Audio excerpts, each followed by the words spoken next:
Well, hello there, and welcome to an evening in 10 Forward. It is I, Dangerman, and I am here this week to be talking about Strange New Worlds. I can't believe we're actually back talking about Strange New Worlds of all things.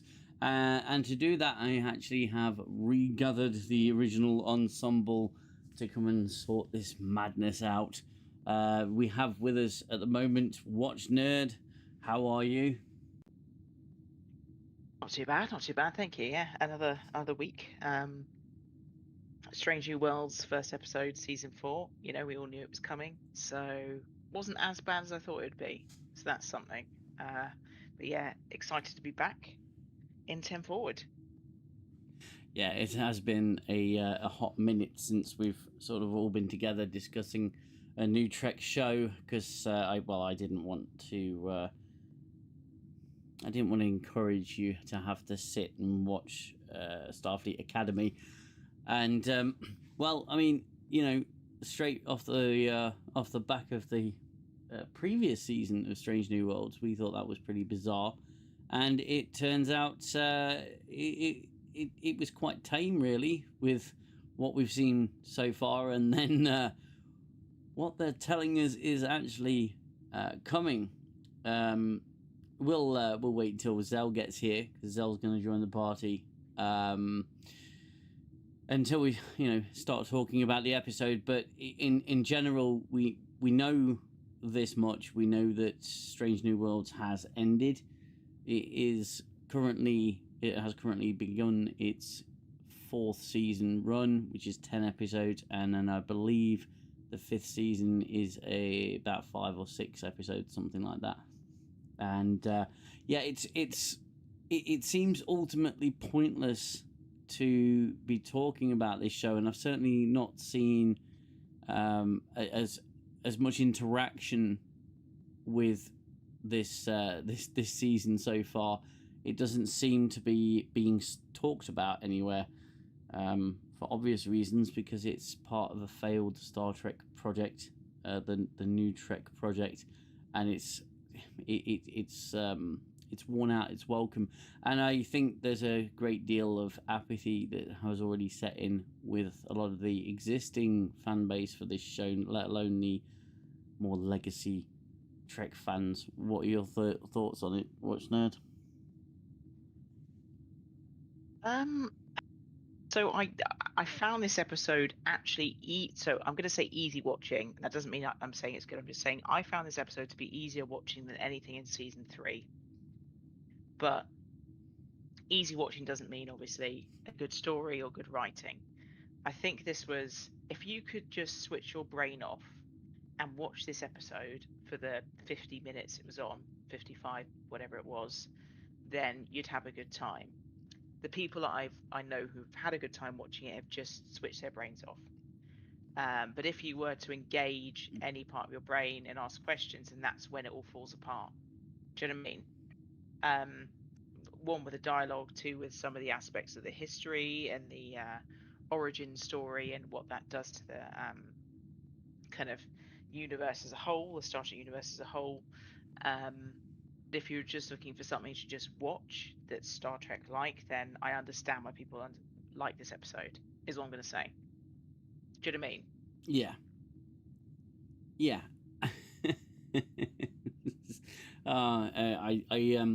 I said this in my video, actually, that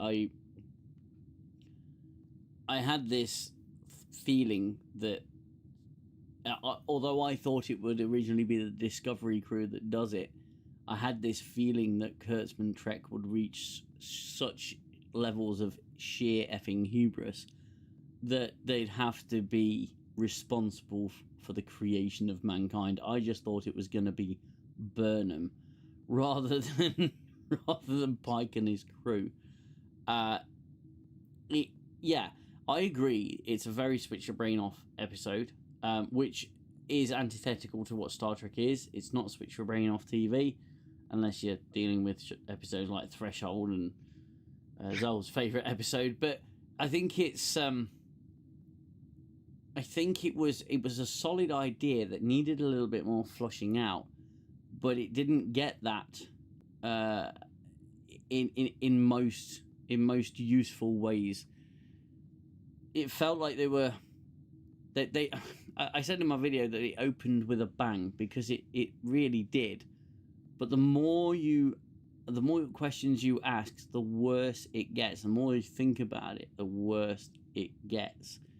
But one thing I didn't say in my video that I did mean to say, but my ramblings just tend to go on, is that you can tell why this show has taken so long to come out, because it is absolutely gorgeous in terms of the CGI and the effects.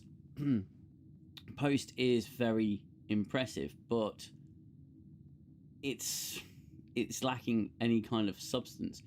And I mean, we'll get into a lot of detail about what happened in the episode when Xell gets in, but I just at this point, I feel that it's dialed everything, certainly dialed everything up. I think the more ridiculous stuff is yet to come, but it's essentially more Strange New Worlds. That's all it is. That's all it is. And I suppose I really shouldn't be surprised at this point that it is quote unquote more Strange New Worlds, because this season has been filmed for now nearly 2 years. It's been in the can, and nothing really is any different. They're just repeating other things that they've done, other tropes that they've covered already. You know, the snarky Vulcan cadet who feels it's necessary to disrespect the person who's her would-be trainer, I suppose. So it's a real business as usual kind of episode, and it's dialed a lot of things up to 9, but yeah, I can't wait to get Xell's thoughts on this. Clean as possible, sir. How are you? Clean as possible. That's how I am. Oh, I'm all right, fella. How's it going? Well, good to be back. It's kind of strange, isn't it? To have us all in the same stream talking about Strange New Worlds. It feels like last year. I know. I'm having deja vu. And not in a good way. No. I'd like to say hello to everybody in the chat. How are you all watching? Don't forget to hit the like button on the stream. That will help the channel to grow. And hello, Stephen Bromby. Hello, Games Librarian. It's good to have you here. And hello, Mr. Picklesworth official. Mr. Picklesworth. And the Rocco. Hello, good evening. Good evening to you. How are you out there? Yes, we're here to talk about Strange New Worlds. And, Xell, initial thoughts, short as possible. Let's go. I have very mixed feelings on this episode. Very mixed feelings. It sounds like you're parroting my review there, sir. I've not even watched your review. I Really? deliberately avoided it. But yeah, because I didn't want your video to kind of influence any of my thoughts. Gotcha. So I'd watched the episode last night, and I've had today to kind of go through it in my head, and I do have very mixed feelings. I can go further if you like, but you said short as possible. Well, you can elaborate. There's nothing wrong with elaboration. Effectively, I could boil it down to a sentence of great concept, terrible execution. That's exactly what I said in my video. You and I have spent far too long. We spend too much time together. We really do. Do our wives even know? I'm sure they don't.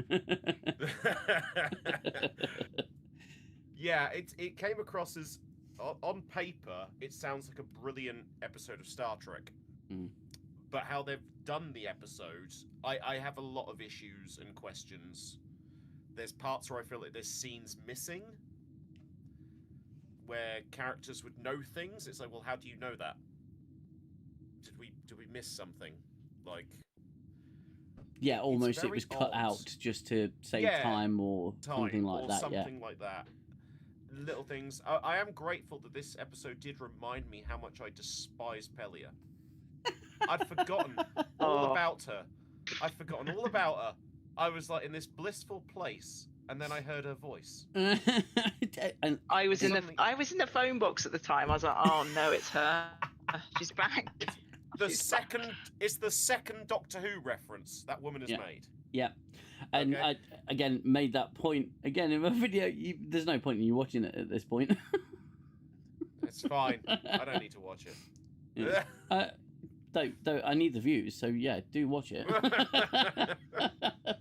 And don't forget to like it and subscribe to the channel if you haven't already. I'll leave you a tip. People will start talking. No, yeah. Look, it's pretty clear that you and I are going to agree on a lot of things when it comes to this episode. But I was just saying. Point out something I did like though. I did like the fact that Scotty is now trolling Ortega Yeah. by setting up alarms, telling her she's a bad driver. Yeah. That's kind of based. It's kind of, yeah. He's become the annoying instructor, hasn't he? That corrects the steering wheel. It's brilliant. He's just set up alarm. I bet you he set up alarms for everything, like how she walks into her quarters. Eyes on the road. Eyes on the road. Eyes on the road. Gee, God, woman. Where'd you get your license from? A Christmas cracker? A box of Kellogg's, I think. Yeah, Rocco says one word: disappointing. Well, I mean that's par for the course, though, isn't it? At the moment, because we have such low expectations, and I said in my video, I completely agree with you. It was a great idea, a great concept, but it was so poorly executed, and there's, like you say, there's loads of gaps, and there's loads of questions, and there's massive continuity problems. And I did also point to the fact that of the absolute sheer effing hubris of the writers to have the Strange New World crew responsible for all life on the planet. It's a bit much, isn't it? Pike is God. I guess we now have the answer to the illustrious question: what does God need with a starship? They dared to answer it. All hail the hair. All hail the hair. Hello, Gooner. Welcome to the stream. Yes, yeah, the Paramount logo. In real life. Great to see the OG panel back. Well, you're welcome to join this panel, sir. You know, you've always got an open invite if you're not busy. Yeah, I honestly, all the bells and whistles, it seemed to work in most of. I was saying to Watchnode before he came on, I think the effects were absolutely brilliant. Oh no, the shots were beautiful. The shots of the ship flying with that anomaly. Yeah, and getting thrown about like a feather in the wind. It was absolutely fantastic. It was beautiful. It was absolutely beautiful. I can't fault that at all. Yeah, I think it looked really good. But it's just, it might look pretty, but the substance is kind of lacking. Yeah, it's just like, look at the pretty picture. You've got to just watch it without kind of thinking too much. That's how I describe Strange New Worlds. It's a Star Trek show that you can watch if you can switch your brain off, because it's very pretty and it's not as egregiously bad as Discovery, which was so bad that even if you weren't thinking, you would see how bad it was. Do you know what I mean? You can switch your brain off, I think, and have a good time in Strange New Worlds, but that's not what Star Trek's about. You know? Well, they picked the wrong fan base for that kind of media. Oh, I agree. But as I say, I know a couple of people that actually enjoyed that episode. I think because they are just so desperate for Trek content. It's not offensive by any stretch of the imagination. I don't think it's offensive as an episode. I just think it was poorly handled. They're trying to ride the idea of a predestination paradox. great Mhm. idea. In principle, we've seen this before, with Trials and Tribulations, for example, where it was like they were meant to go back into the past as such, and things happened. And even DS9 did it again with, oh god, the episode where Molly gets thrown into the past and her adult self returns, that kind of thing. Time sort of thing, yeah. Yeah. So, Gooner's we here. have a fourth. The Gooner has joined. How Hello, are you, can my you friend? hear me? Yes, can hear you absolutely fine. Oh, wonderful. I'm just trying to see how you get loudspeaker on this, and I can't figure it out. Because my iPad has decided to do an update all of a sudden, and so I'm trying to just join initially on my phone. What I might do, guys, let me wait for my iPad to finish updating, and I'll go back on that. I think that's easier, because the phone is a bit more awkward, so apologies for that. I thought it would be quite straightforward, but it's not. So is it all right if I join you in a few minutes? Of course, not a problem. Okay, see you in a bit. Sorry about that. Sorry to disturb you. I thought it would be easy on the iPhone. It's not working very well, though. Okay, catch you in a bit. Yeah, no worries, my friend. Okay, So, Stephen Bromby says, blimey, sorry for being off topic, but just found a trailer for Blade Runner 2099. I didn't even know that was a thing. I didn't even know that. I still try to pretend the other one didn't exist. Well, we all try to pretend that one didn't exist, but I mean, I'll be honest with you, I went to see that with my old man, so it does retain a special place in my heart. However, yeah, it was a lousy, abysmal film. The landscape of on Earth 65 million years ago was beautiful, but there never were floating rocks on Earth. yeah. I think again it was just there because it kind of looked pretty. I haven't watched Strange New World since season 1. Consider yourself trauma-free and stay that way, Real What Brains, because, well, to be fair, your name says it all in terms of the Strange New World intended audience. Real What Brains? Yeah, switch them off because you don't need it. What I did find interesting about this episode is a lot of the marketing material showed this Western setting, and it was literally just the opening to the episode. It was like it was a gimmick. The riding on horses on an alien world, and I honestly thought that would be kind of an episode equivalent to North Star from Enterprise, or I thought that as well. And they were going for the North Star thing. Yeah, and okay, well done for subverting our expectations, but it kind of flipped it on its head, and we that's literally it. But they used it's funny, isn't it? They use it in all the promotional stuff, and they're selling it as one thing, but then obviously giving us a completely different thing. According to Stephen Bromby, it's a new Amazon Prime show. That's Blade Runner. I didn't even know that was going to be a thing. The scene with the horses was set on an alien planet. If so, where did the horses come from? Yeah. Unless it was supposed to be North Star, and they've revisited it. That's the only thing I could think of. If I was to be generous. I mean, I can't say that I remember a lot of the dialogue explaining where they were or what they were doing. Well, there wasn't any.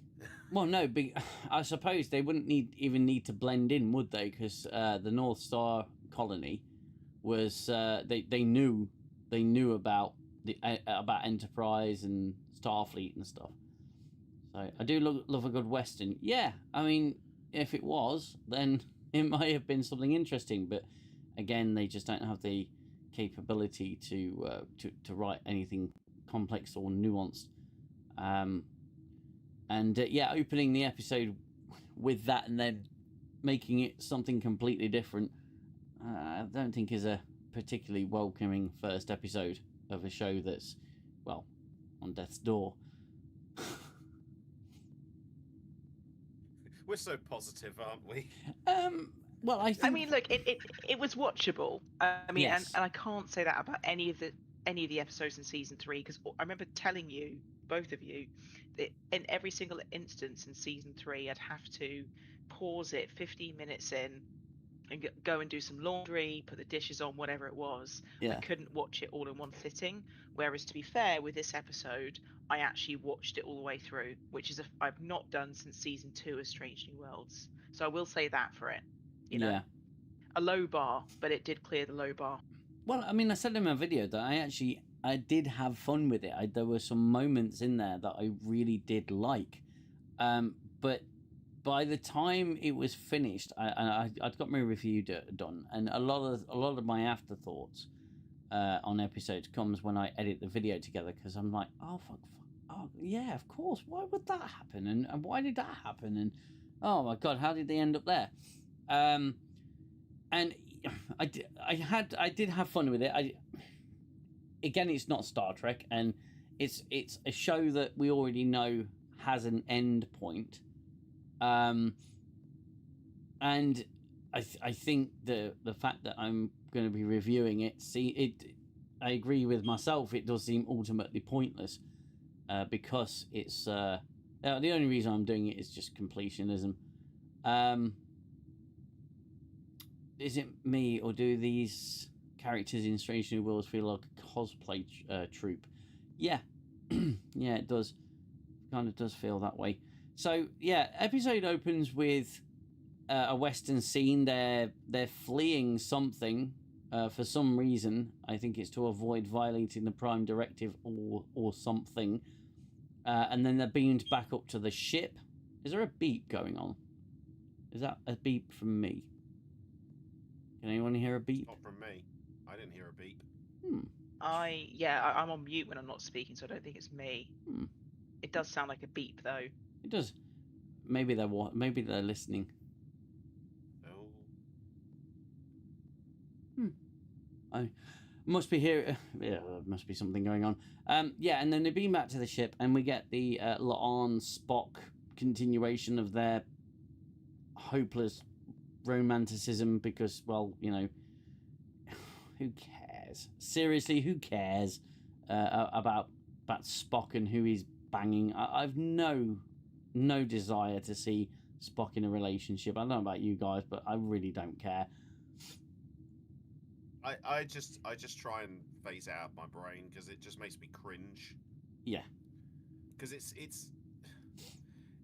is just that, the way she flirts with him and Spock actually smiles, and I'm like, yeah, I'm out. Yep, no. Ignore that. Well, it's like everyone talks like a goddamn robot. You noticed? Spock, Pelia, La'an, Ortegas, they all speak like they're automatons. I mean, to be fair, the characters pretty much are, but they all speak. So, and Spock is just... I don't remember Leonard Nimoy being so wooden. That's the thing. I think it's a bad impersonation of Spock. Yeah. It's like something you see in a sketch show. Yeah, it's what people think Spock sounds like when they're not really part of the fan base, if you like. People who have lived with Star Trek most of their lives. You know, we understand what Spock sounds like. Yeah. They don't. They have a very peripheral idea of what Star Trek is. Yeah. You know, it's the same as like the people after First Contact came out who was quoting, you know, "We are the Borg," who had never actually watched a single goddamn episode of Star Trek, but they knew about the film. Yeah. Yeah, absolutely. I think I figured out what the beep is. My guess would be the house smoke alarms are out of battery. But yes, I do have a machine that goes beep. There you go. So there you go. I will. I'll try and shut the door on that one. But just house is burning down. This is fine. This is fine. That's how the Star Trek writers' room operates right now. Yes. There's a lot of hot air and gears grinding and very little in the way of sparks flying. Yeah, sparks flying everywhere. Yeah, flamethrowers coming out the walls. This is fine. Oh, those flamethrowers. Oh dear. Oh God. My God, just when you think Pelia could not get more annoying. Yeah.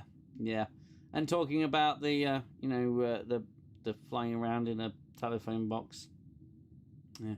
What is it with the Doctor Who references to Gooner's point? Does anyone know why that is? They So basically, they were going to do, or they were looking to do, a Doctor Who crossover at some point. That's basically what it was. Which I think is just, well, stupid. I mean, you know, Shooty Gatwa, well, he's moved on quick, hasn't he? Give me 2 seconds, guys. I will be back. That's fine. And Yeah, they no can't worries. find any actor to take on the role of the Doctor. Like, nobody's biting a role that used to be, well, that used to be a career maker for a lot of people. Now it's seen as the opposite. Yeah, I mean, it's kind of like with Star Trek, they need a good showrunner, you know, to run Doctor Who. And they need to kind of retire it for a few years and bring it back with someone who understands the franchise, understands the lore, and loves the franchise, you know. That's all they need to do. It's very simple. Yeah, we thought that was Russell T Davies, but he proved us wrong. Yeah. Wow. I mean, I'm not the biggest Doctor Who fan. I'd be the first to admit that, but yeah, he really has run it into the ground, and it's sad to see because, you know, it was like the British kind of sci-fi kind of epic. You know what I mean? Yeah. Yeah, exactly. You know, Americans know about it. Everyone knows about that around the world. It's a British sci-fi show, and unfortunately, it just seems to have, you know, really gone downhill. It's just sad to see. You know. It's heartbreaking, and the damage they've done to it is actually worse than any other franchise, in my opinion, because they've retconned so much. They've retconned the Doctor himself, his own backstory. Like, they've done irreparable damage, and I don't see how they can repair it, short of erasing everything back to Capaldi. Yeah. That's the only way they can deal with that, but I think, if I remember correctly, that was something that Disney and Paramount have been hinting at for a while, was they want to do a Doctor Who crossover. Oh, wow. Wow, okay, yeah. Yeah. There. So I think we dodged a bullet here, guys. I think so too. I think the Muppet episode is going to be bad enough. I think it's going to be quite grim. Thank you for reminding me of that one. Oh, the Muppet episode. Oh, God, it's going to be so bad. It's just going to be Sesame Street set on the bridge of the Enterprise. Can you imagine it just Ortega just going, "I fly the ship," but with a really slow opening mouth movement that I fly the ship. Ugh. This week's episode is brought to you with the letter P for phaser. Phaser. Now there's 3 birds of prey. 1, 2, 3.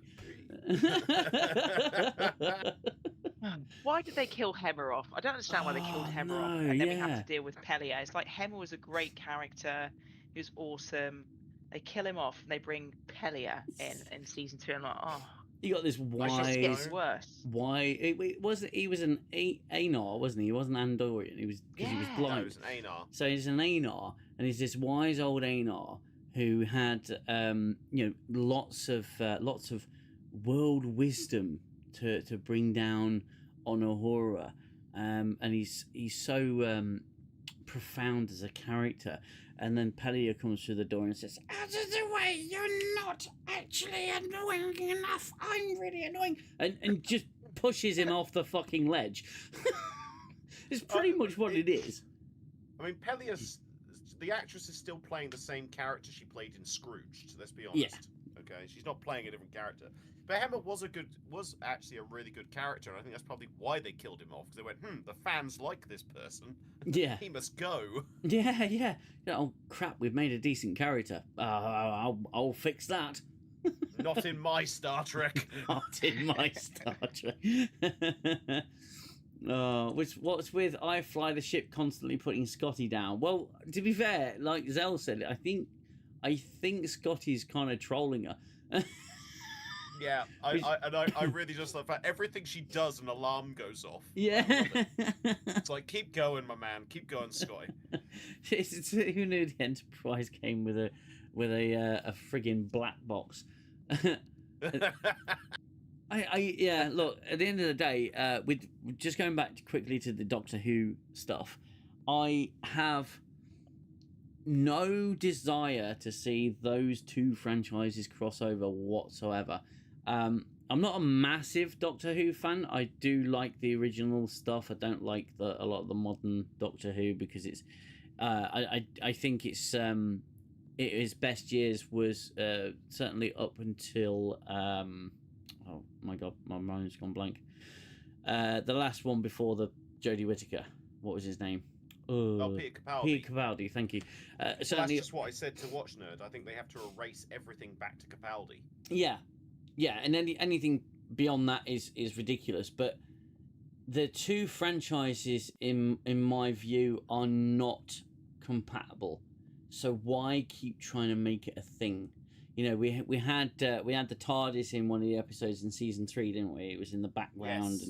and when the Enterprise was in that big Hajuki, whatever it was, and there was the TARDIS in the background, and you know, if it's just little Easter eggs, fine, but if it's actual story pitching and you're trying to do a crossover, it's 10 times more ridiculous than the crossover with the animated show, which was just laughable in the first place.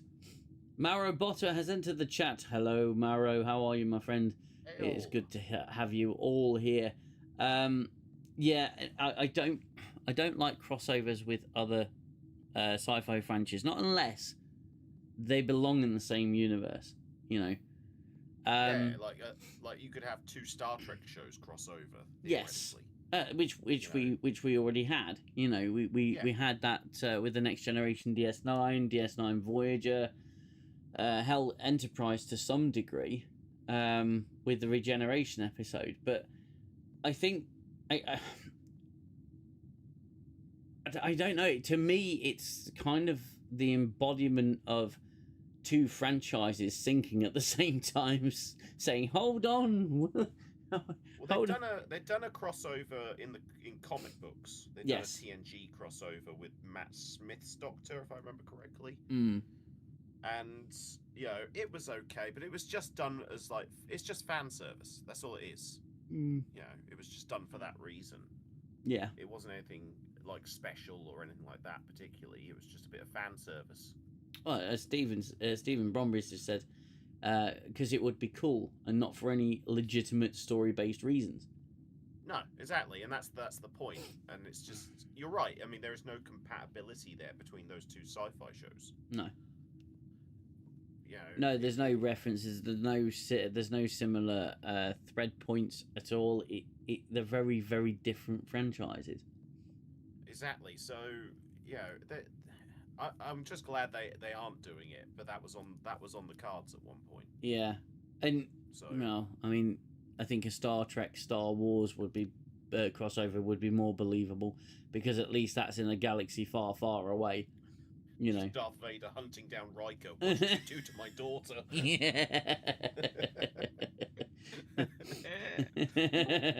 Yeah, feel the force indeed. My Schwartz is as big as yours. Oh, speaking of, that's due out soon, isn't it? Soon as I know. in the next I'm year. looking forward to that. I'm looking forward to it. I so want to see Mel Brooks. I want to see Tim released. Russ make another appearance. So do I. So and he still ain't found shit. Shit.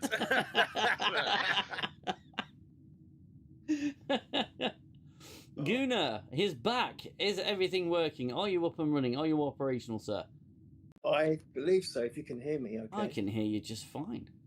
Wonderful, wonderful. Hello all, thank you for having me on. Of course, as always. You all good? Yeah. Yeah. Alive.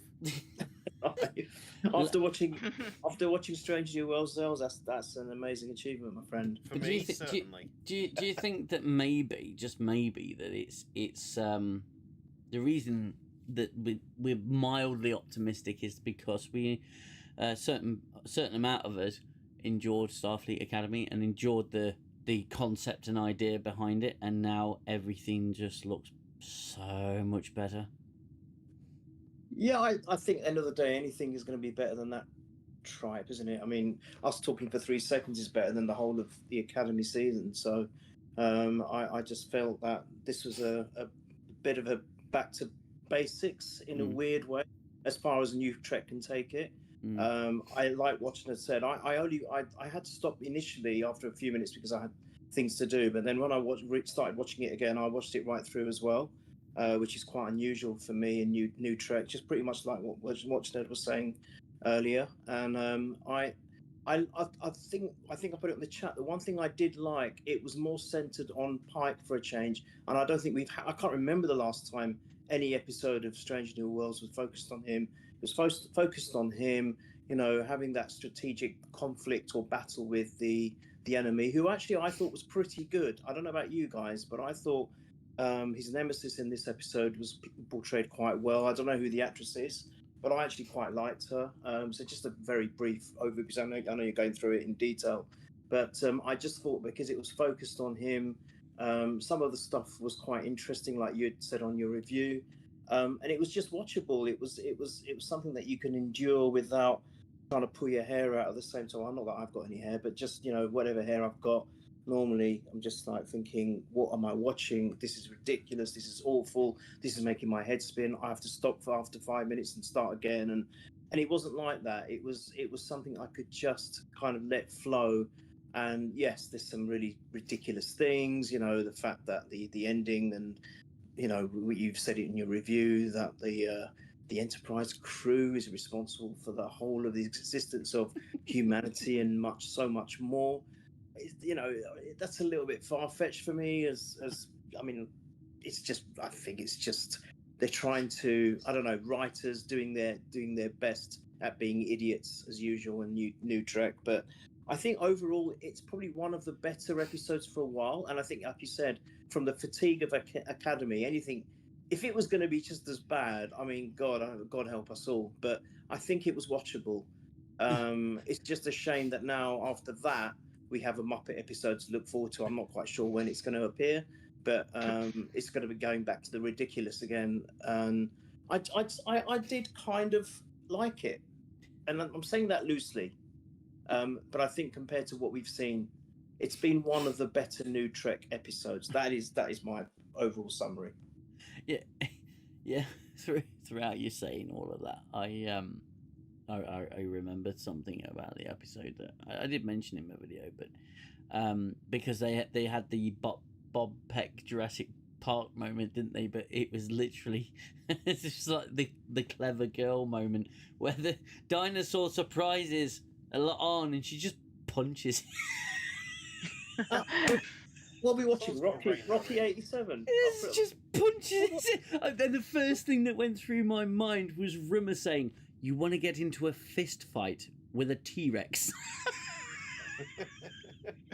What was that about? And also I didn't kind of the fact that it was going to this planet, which is obviously, I mean, all right, maybe I'm being a bit sexist here, but the whole shuttlecraft crew was 3 women. Yes. Again, overlooking any of the male officers, and it's just almost like, come on, please, we're so tired of this now. We've got the point. We've got the message, and we always know that Trek have always been probably the forerunners of trying to show or display or portray equality in all fronts. So why do you have to keep ramming it down our throats? It would have been nice just to see it. Just if Spock had maybe joined them, why couldn't he have joined them? That would have made more sense to me. But no, of course not. And then we've got other new character, haven't we? That Vulcan that's got a right attitude. Oh no, yeah. What is? Oh no. Why are they constantly bringing in characters for us to? Oh, really? Another headache character? And you're thinking, what is this all about? Yes, we know Vulcans are the way they are, but they're taking this character to the nth degree. And why is it that someone of Uhura's status now should be shutting her down, saying, "You do as I say." Rank. Yeah, pulling rank, exactly. So, excuse me, cadet, but I'm an officer. You're still a cadet. Yeah, I don't care if you're a superior Vulcan. Piss off. I'm in charge. Also, you mentioned about the away team, Gooner. Now, why did not one of them think, oh, there's Uridium over there. Instead of trying to figure out how to get past the T-Rex, why don't they just move the shuttle closer? Yeah, exactly. No, it's not only that, but did you not find it a little weird that went, oh no, the ship's out of power. We need Uridium. Oh, there's some. Yeah. Yeah. It's fucking... It's Hello. a miracle. Greetings, PM Social. Greetings from Canada. Wow, great to see your vids and live vids. Thank you so much. It's great to have you here. If you are new to the channel, then please subscribe and don't forget to like the stream, guys. That's important to help the stream get a little bit further and to get more people interested in the channel. I'm sorry. The episode did. I did sort of reach my new Trek limit with of patience with the episode when the arm punched a Velociraptor, but I did sort of. It was weird because in contrast to my reaction of what my reaction would have been last year or the year before or the year before that, I actually kind of laughed and said "f off." You know, I just went "oh, f off." Because it was so ridiculous, of course, and I think that obviously pointing to the fact that she's, Khan's descendant or whatever, but I just think, would you? Oh, and she's getting stronger as well. You notice The recessive genes. I'm like, okay, cool. Pullman genes. Exactly. She's really going to become a homicidal maniac by the end of the series. Yeah. Isn't she? Yeah. And Spock's We're gonna have to put the arm down. Spock's gonna have to calm her down after going With through a his pomp phaser. again with a phaser. I'm sorry, Mr. Spock, but don't you realise? Don't you remember I punched a Velociraptor? You are no threat to me. Yes, I have phaser. You Now, have fists. I'll tell you something. You mentioned earlier that why not have Spock on the away mission? Hello, wouldn't it be cool if he nerve pinched the dinosaur? Oh yeah.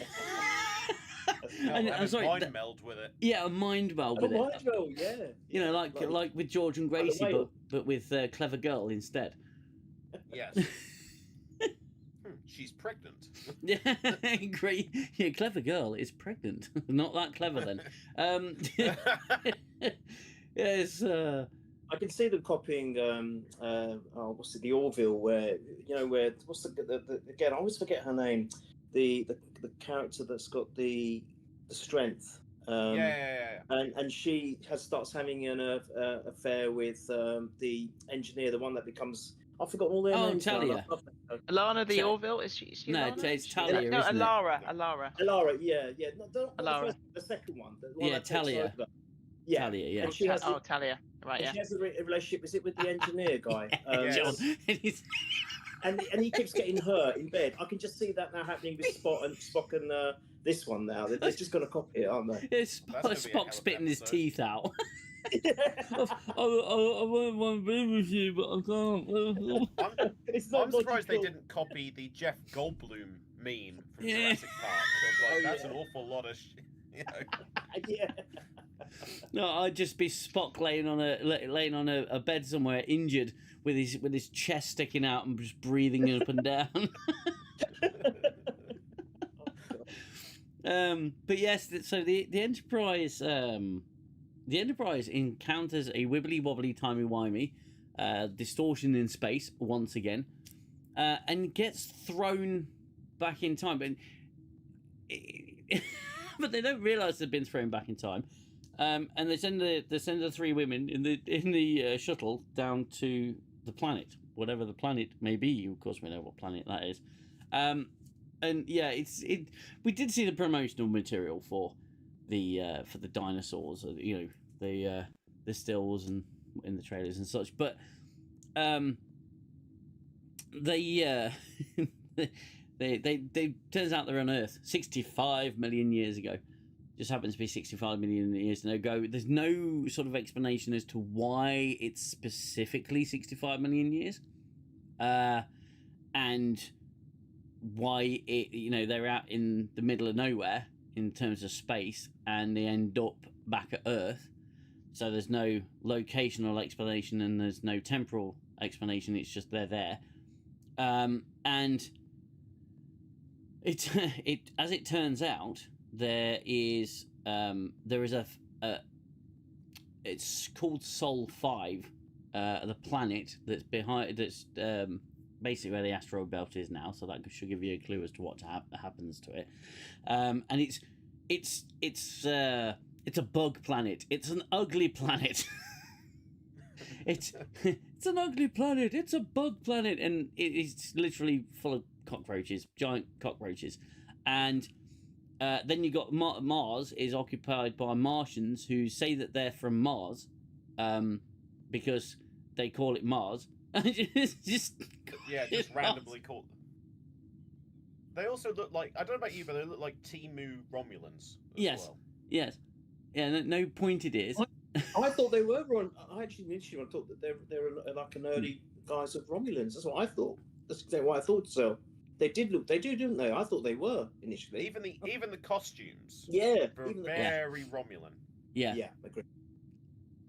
And then they're on a Mars, and again there was a was it Mission to Mars? Remember that Mission to Mars film? Yes. And it was very much like that. And so Mars is a thriving world with a race of beings on it. This is a tremendous missed opportunity, by the way, with the Voth. Where are the Voth? Yep. And yeah, they oh god, they're at war. They're at war with the cockroaches.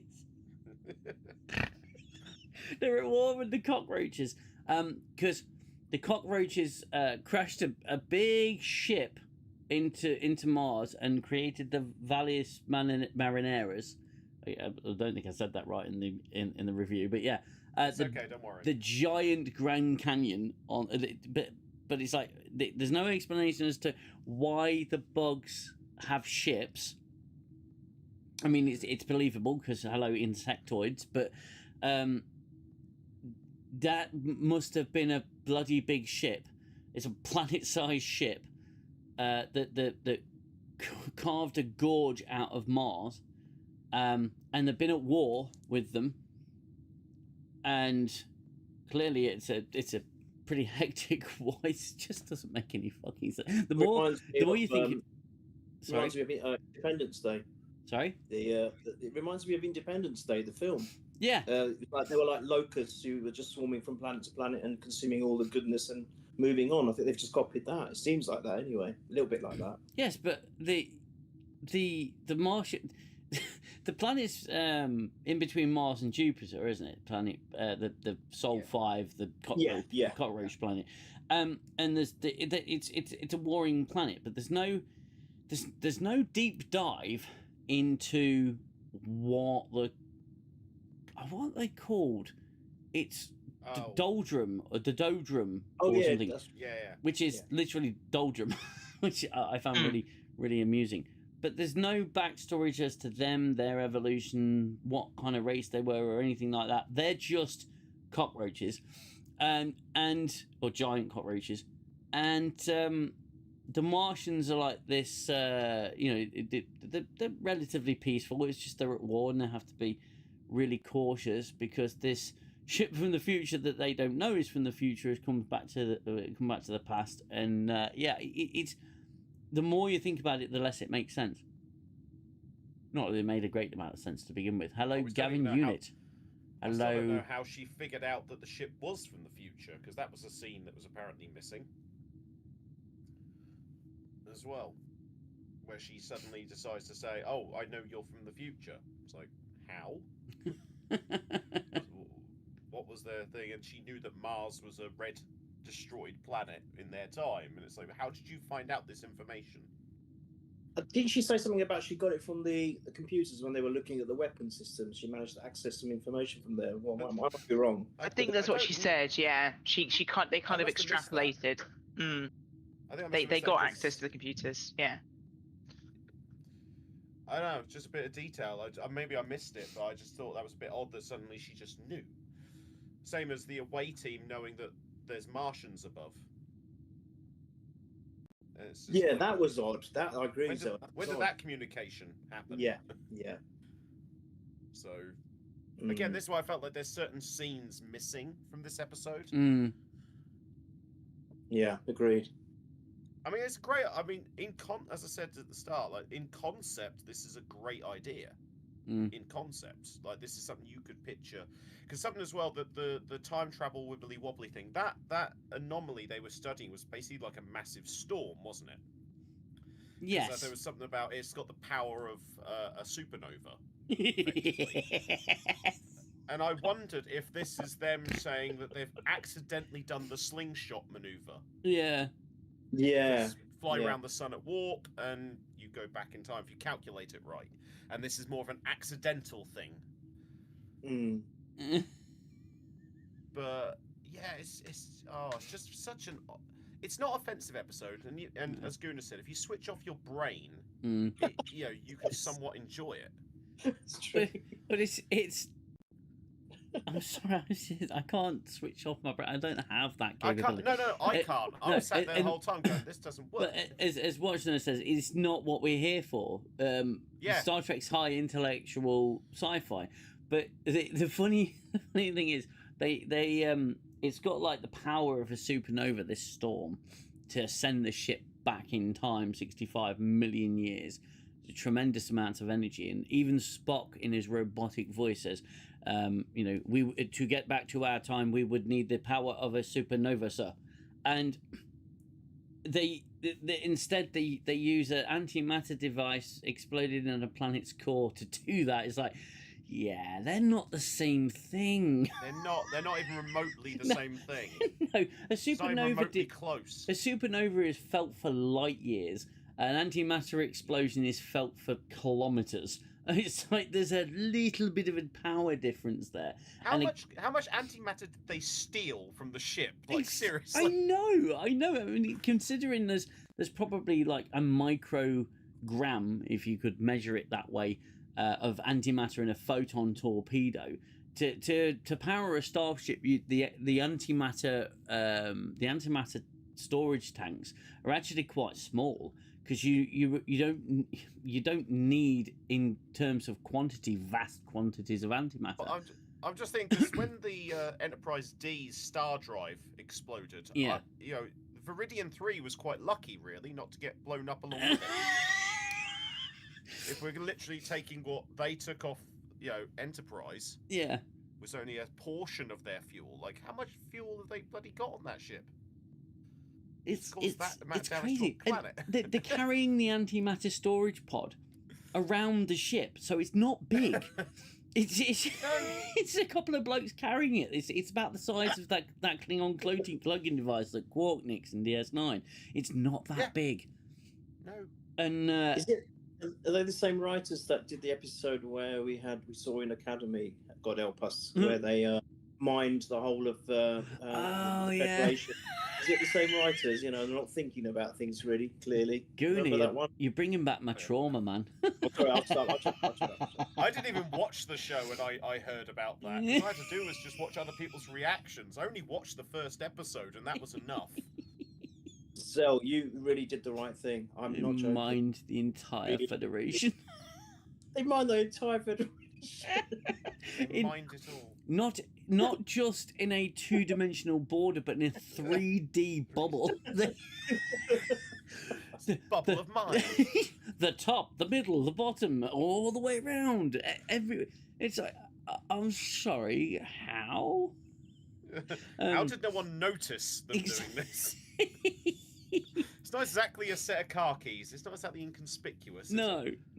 And it was they'd lost me at several points during this episode. But then, I mean, to be fair, like you say, you switch your brain off. They never really have you in the first place.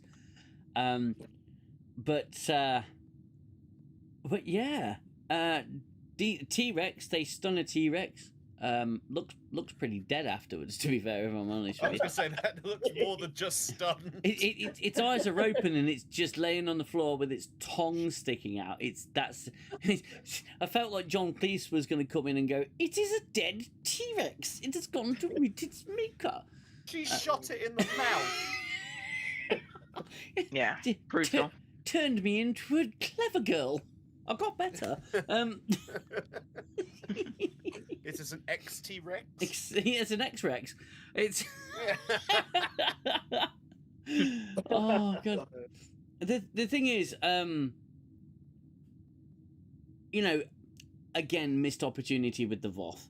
It would have been nice, and again, it's canon breaking in that sense because you there's no mention of them, and it's stolen so many concepts from so many other so many different media at this point. You've got elements of 65 in there, which wasn't a great film, but it was a film.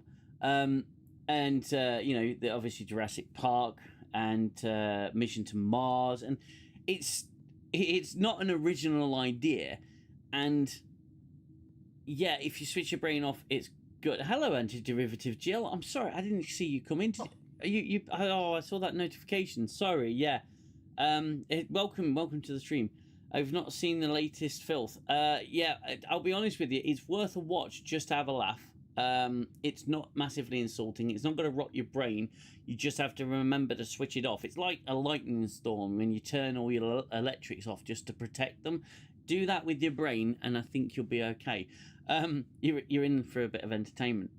But no, they with regards to.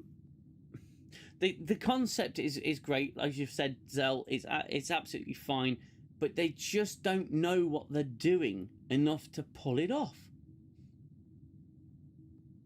No, they don't, and this shows their weakness as writers as well, because you give this concept to somebody like Ronald D. Moore or Iris D. Bear, it's any of the great writers that we've had over the decades for Star Trek, and they would have come up with something really interesting. The fact that we're meeting a race that used to live on Mars, like, you didn't need the bugs. No.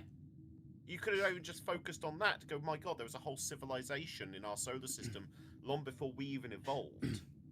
Hey, I mean, you could have even had it where it was, you got the Martians, and the Enterprise gets sent back in time. The Martians come to investigate, and perhaps they're a little bit aggressive, maybe, they're desperate in some way because I don't know, for some reason they're dying, or there's a problem or something like that. And then they can, and they board the Enterprise, they steal the antimatter pod, return it to Mars, and then there's a massive catastrophe that destroys all life on Mars. They were going to do. I thought that's what I thought. But no, it's they have to bring in the ugly bugs from Starship. It's an ugly planet. It's a bug planet. The cockroaches from hell. Yeah. The ones that will not die. The rad roaches. The rad roaches. Yeah. I just I don't get it. It seems like they turned their brains off to make it. Well, I think that's a given, really, at this point in New Trek. I mean, well, more about givens. That from, yeah, well, ever since Section 31, I've been thinking that. So. Yeah. God, Section 31 was the thing, wasn't it? Jill says, just wanted to support an amazing Star Trek fan today. Oh, thank you very much. I hope you're just speaking about us and not someone else. But yeah, thank you very much. Couldn't stand Pelia even more, says Marrow, and her story of her being in the TARDIS. Yeah. I like the little play on words you had there, but I best not say that. I have complete apathy for current Trek, says Patrick Freedom. I absolutely don't care and have no motivation to watch it, so I won't. You're not really missing much. And you're not alone in that sentiment. No, absolutely. Do they resemble the insectoids? No, I'd say the insectoids were a cross between. They look quite antish, didn't they? Sort of ants and praying mantis. Ants and praying mantis, yeah. These were, these were pretty much cockroaches. They were cockroaches. I think there is a picture. Let me go through the slideshow a little bit quicker, because I'm fairly certain there is an image of one. and you'll be able to see what they look like. But again, oh yeah, look, you guys will see it. There's Clever Girl. Okay, you're gonna see Clever Girl on your screen. It actually looks like Clever Girl as well. Clever Girl. Oh God, there's Ortega's. That sounds so wrong when you say it like that. Clever Girl. Yeah. Oh yeah, and you guys are you guys are watching live will see there's this the moment that arm punched the Someone's got to stop this woman, seriously. Oh yeah, she's punching the wildlife now. The discount drummer. I punched the dinosaur. Oh, drummer. Oh. Punched it on its snout. I punched it right on its snout. The snout to do with me. Oh, it'll come round again. You guys will see it. But oh my word, that's so funny. The Martians are the ones who crashed the asteroid into Earth, killed off the dinosaur, so they could claim the planet. That's how I see the plot thread going. No, Librarian, close. What what happens is, because they've stolen the antimatter off of the Enterprise, they want to use it as a weapon to basically genocide the cockroaches, like a proper a bunch of exterminators. Like a proper Mbenga. Yeah, a proper and Benga's just sitting there in the sick bay going, "That's how you do it." But He probably gave it to him. That was another deleted scene. Yeah, just get... Take this. It'll help. Take this. But yeah, so they basically they fire it on the bug planet and it destroys the planet, which then becomes the asteroid belt. What one of the asteroids does, you see it as soon as Enterprise goes forward into the future, because it disappears, doesn't it? It goes back to the future, and then the asteroid flies by the screen and goes into the Earth and it kills the dinosaurs. But it's like, okay, so how did you know the asteroid hit? Because you left after it. You left before it hit. So yeah, that was interesting. Again, you just end up asking a load of questions. But yeah, that's basically what happened. And it destroyed Mars as well. So yeah, they were quite interesting species, weren't they? Really, and remarkably stupid. Ortega's also no. Ortega's also was very annoying and disrespectful as always. Yeah, she the actress managed to pull off quite a few interesting faces. I've got stills of. And a terrible Scottish accent. Oh my god, yeah, that was terrible. Yeah, what was that about? God. Oh, she reminds me of that idiot from For All Mankind, actually, with those stupid faces that she pulls. I wondered how long it would be before Gooner mentioned her. Yeah. Yes, of course, I had to get it. So, how far have you got with For All Mankind, by the way? Literally got the last couple of episodes of season 1. And how are you finding it? Just in I'm enjoying it. So far, I'm enjoying it. Oh, good. So far, I'm enjoying it. I'll be able to compile my thoughts once I finish the first season. Cool. Excellent. Looking forward to that. Okay, cool. No, Stephen Bromby. She didn't. I did say this in my video. She didn't say she flies the ship. She just flew it. So for once, she actually stopped saying it. She did her job. She did her job, yeah. Oh, yeah. She just actually flew the damn ship. It's yeah. Oh yeah. Okay. It's just been. You should have seen it on screen. That's what they look like. They're basically. They resemble ants and oh god, yeah, they didn't look very good. UKDM in classic Trek, it took quite a bit to move starships in Picard season 3, and in this episode they make the Enterprise move like an X-wing. Well, I mean, to be fair, Mauro, the Enterprise was being flung about by gravitational waves and anomalies and stuff like that, but Yeah, the Enterprise D maneuvering like the Millennium Falcon, I think, was a little bit bad. It was cool to see in some respects, but I think the most we saw of the Enterprise D doing a type maneuver was in Relics when they leave the Dyson Sphere.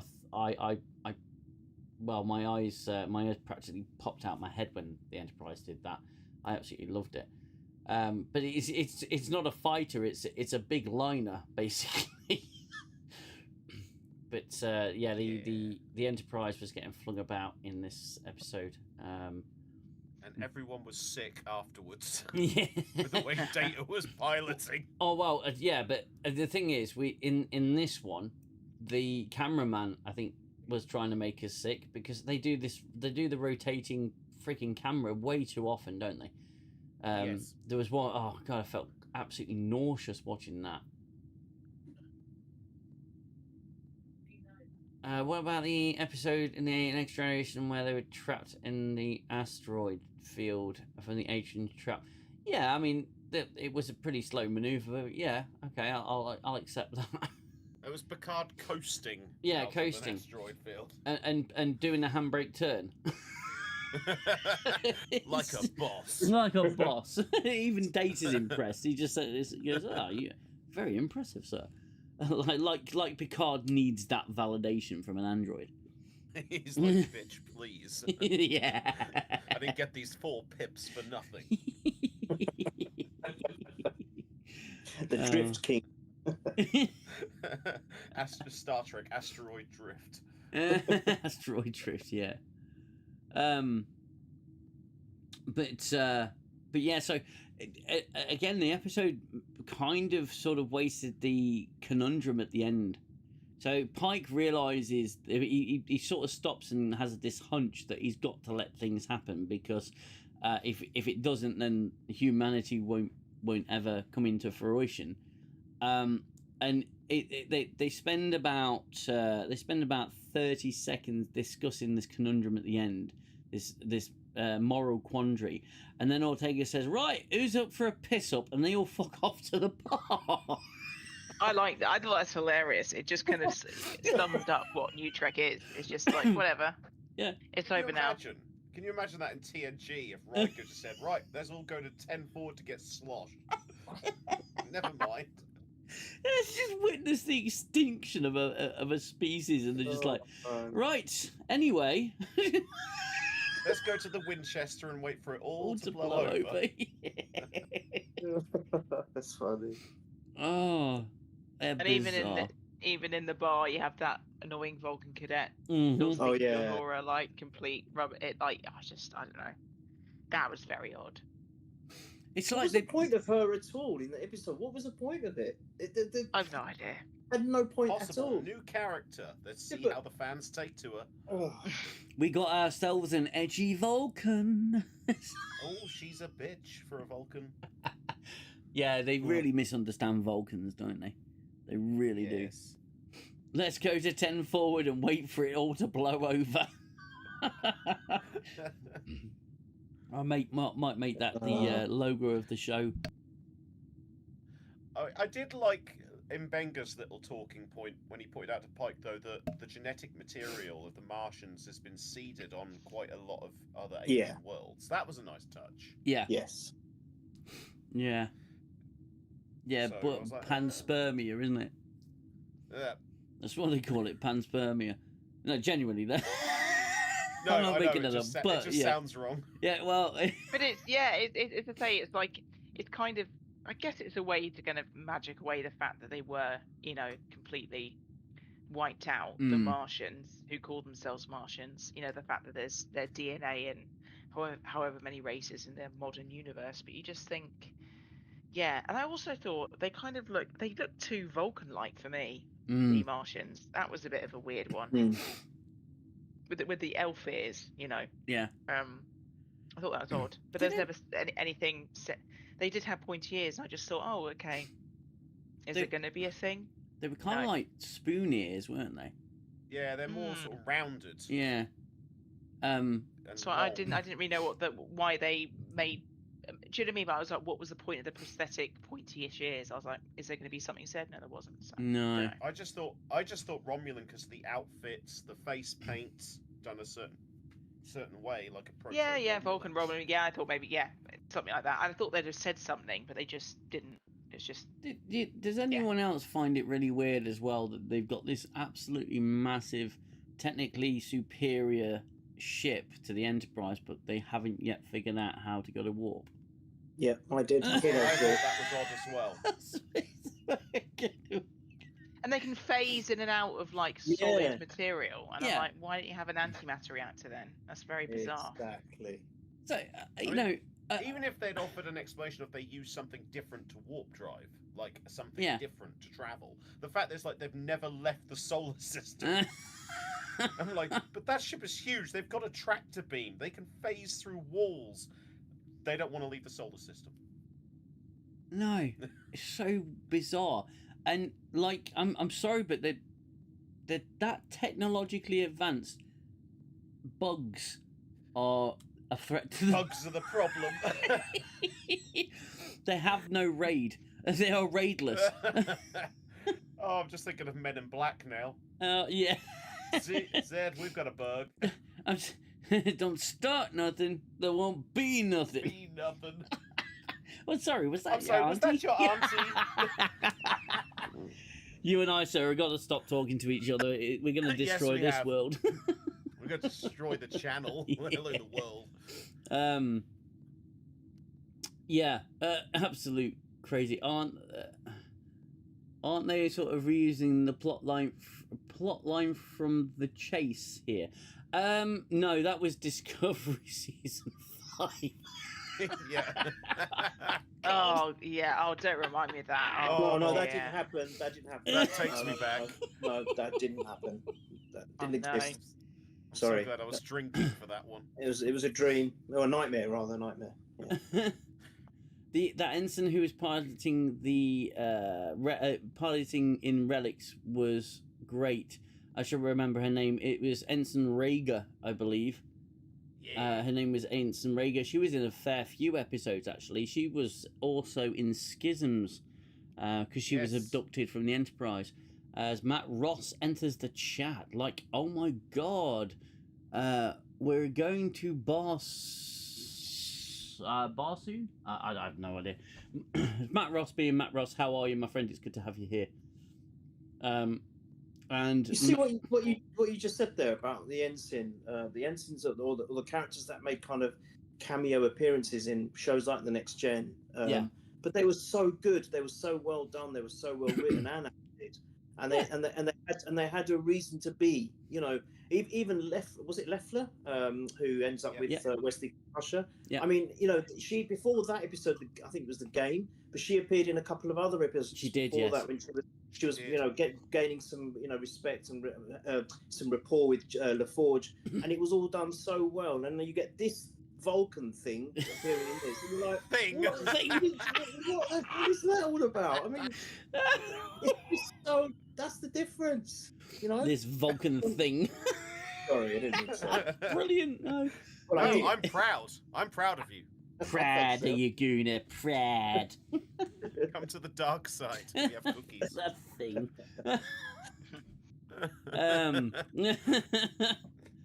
Oh my word. Yeah, absolutely bizarre. Oh, hold on. There we go. Those characters worked because they were competent at their jobs and didn't need constant reinforcement. Yeah, yeah, that's very true. Leffler was great. Leffler was my personal favourite. Yeah. Yeah, she was great. I liked her. What's the name of the actress? Oh, She became an activist, didn't she, or something? The actress, or something like that. well, she is now. Yeah, Who left Leffler? Leffler. Yeah. Oh, Later. Ashley Judd. Yeah, it's Ashley Judd. There we go. Yeah. Yes. Oh, yeah. Because God, Wesley really missed out on something there, didn't he? Jeez.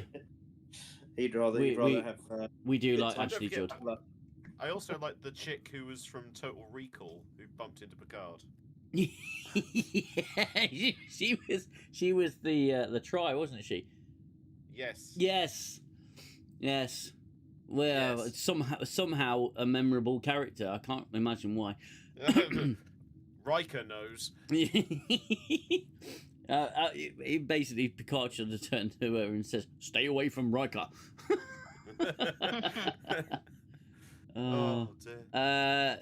UKDM Barsoon is the planet Mars in the movie and book series. John Carter, right? Okay, written by the writer of. Oh, I'm with you. Yeah, Oh, thank John you. Carter. Yeah. Yeah. Thank you for that, of course. Oh, you know what? My brain.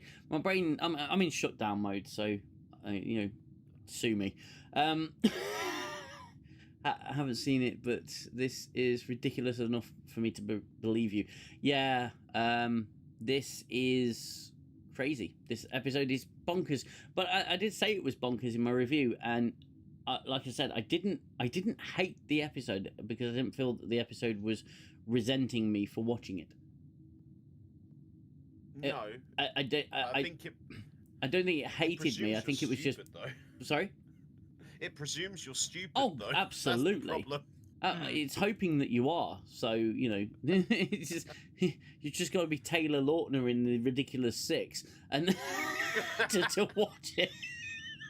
He goes, "So I've got to find my pa."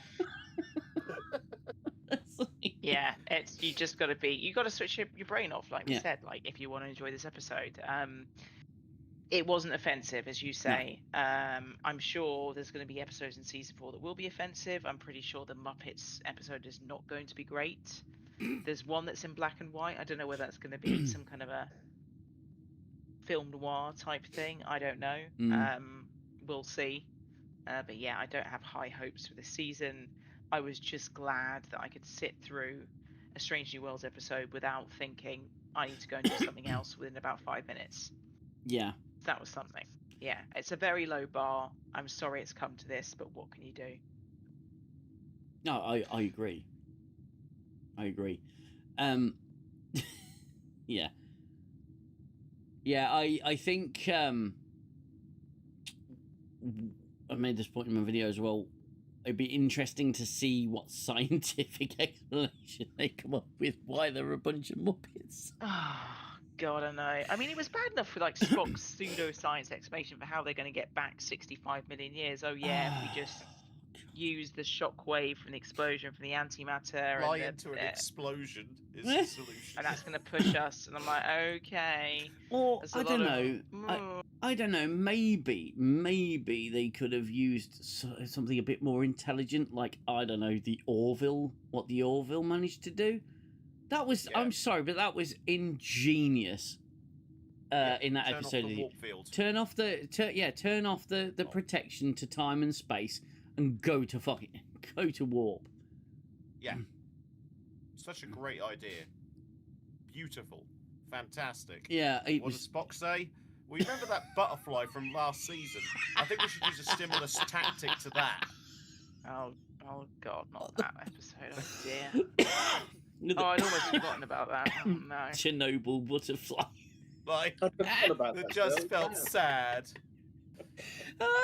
It's like a monster of the flame. Literally. Oh, that was just ridiculous. That was a ridiculous episode. I mean, so in comparison, and I know we said this a lot, this episode wasn't actually that bad. It's just that it was very badly thought through. Yes, there was an interesting idea behind it. It was just very poorly executed. And yes, the dialogue did my head in. I dislike that Vulcan cadet. She's very disrespectful. Pelia, whenever she opens her mouth, I just don't like. I cringe a lot. I can't stand it. But I like Scotty in the episode. I did like Scotty kind of, standing up for himself. I was like, yeah, go Scotty. That was a positive. But yeah, a lot of it was like, oh. I like Anson Mount as an actor. I think he's good as Pike. He just needs better writing, but he does do a good job as Pike. Yeah, agreed. I like number one. I think Rebecca Romaine does a good job of what she's given. Yeah. I don't really care for Ortega's character. She's a bit annoying. Laan is, I think she's decent enough character, but the whole dormant DNA from the augments, I was like, oh no. When she started saying at near the end of the episode in the sick bay, I was like, oh god, we're gonna get an episode, aren't we? I'm starting Gonna not get to it. feel. I'm starting not to feel any pain. I know. I was like, oh god, Oh. here we go. Here we go. Gregory House is very jealous right now. She's just going to be sat at in a future episode. She will be sat at that comm panel, speaking to Spock, saying, "I'm going to leave you like you left me, like you left her." With her top open, revealing Yeah. her chest, and her hair's turned grey. Yeah. Yeah. Now there's an episode I want to see. Yeah. Bazinga. But Spock also, I mean, like, or as I call him, Spec. Spec, in yeah. Strange New Worlds, because he's not Spock. Speckled Ken. He's just not. He's just too emotional. He's smiling. You know, he's a bit. Yeah, I don't buy the whole Larn Spec thing. It doesn't make any sense. Well, they don't It's know all how very to play strange. Vulcans, do they? I've noticed this is really consistent in New Trek. They don't know how to play Vulcans. The actors have no idea. They're just told, "Oh, be robotic." But remember to smile. And that's not... Leonard Nimoy set a standard that cannot be altered. Leonard Nimoy, there was passion there. There was devotion there to the character. And there was a cold logic, but he wasn't a douche. Well, I He mean, was- like, I think the only person who's come close to Leonard Nimoy, I think, was the Vulcan ambassador from Enterprise, Oh, Saval. because He was Saval was brilliant. brilliant. Yeah. He was absolutely brilliant. Oh yeah. And he yeah. didn't sound like an automaton. No, he was fantastic, and you see his evolution of his character throughout the series from Mm. season 1, where he's very much off with humans, along with a lot of other Vulcans, because they're like, this race are young and crazy. We need to keep them in line, you know, and help them. Yeah. But then as the series progresses, he comes to understand humans, and it's great. Saval does a great job with that. And by season 4, I love that line of just like when he's like, "This is why we fear humans." Yeah. Because Oh, it's an amazing line. you remind us of ourselves, Yeah. but you've accomplished in 100 years that it took us 1,500 years to do. Yeah. Like, And What will you that was achieve in the such a next 100? payoff moment. oh, it was so and- good. And it was it was sadly Forrest's last moment in the show. I didn't really like that they did that. I thought it was necessary, but it was I did like that character. But Saval, I think I always look forward to the moments where there's some sort of reconciliation between him and Archer, especially in the episode Home. Yes. Because that's brilliant, because he says your actions, though questionable, were necessary. You know, T'Pol tells me that the Expanse would have eventually engulfed Vulcan. We owe you a great debt of gratitude, and that is such a payoff moment, and it makes you stop and reassess the character. Here, there's no Vulcan in New Trek that I actually like. I There's agree. no with- Vulcan that's recognizable. Yeah, Yeah. As a I do. Sorry to interrupt. I do agree with what Stephen wrote about Zachary Quinto. That I thought he wasn't bad as Spock Mm. in the Kelvin Yeah. timeline. Just very much like Carl Urban I thought was a brilliant McCoy. To Oh, be yeah. fair. Yeah. So there are the exceptions. I know we don't really classify the Kelvin timeline as a new Trek, but it's more of the modern stuff, isn't it? So I think that came close. But yeah, apart from that, you're right. I mean, what they've tried to do in the latter stuff, it's just been horrendous. It's just been very insulting. That's the thing. That's the thing we keep coming back to, isn't it? It's Yeah. that word. That it's just this is all just such an insult and destroying the legacy, you know, bit by bit. It's so bad. But Well, yeah. it's telling when all of us have basically said the highest praise we can give this episode is it's watchable. yeah. exactly. That's the height of praise Mm. now. Yeah, exactly that. Yeah. I'm fairly certain if I went and gave it a second watch through, which I haven't done for anything other than Picard season 3, if I went and gave it a second watch through, I would actually pick up on a lot more problems. So it's an easy wanna in my point of view. From my point of view, you can go through it once. you go, well, I mean, that wasn't too bad. It was, it had a few highs and a few lows, but it was okay.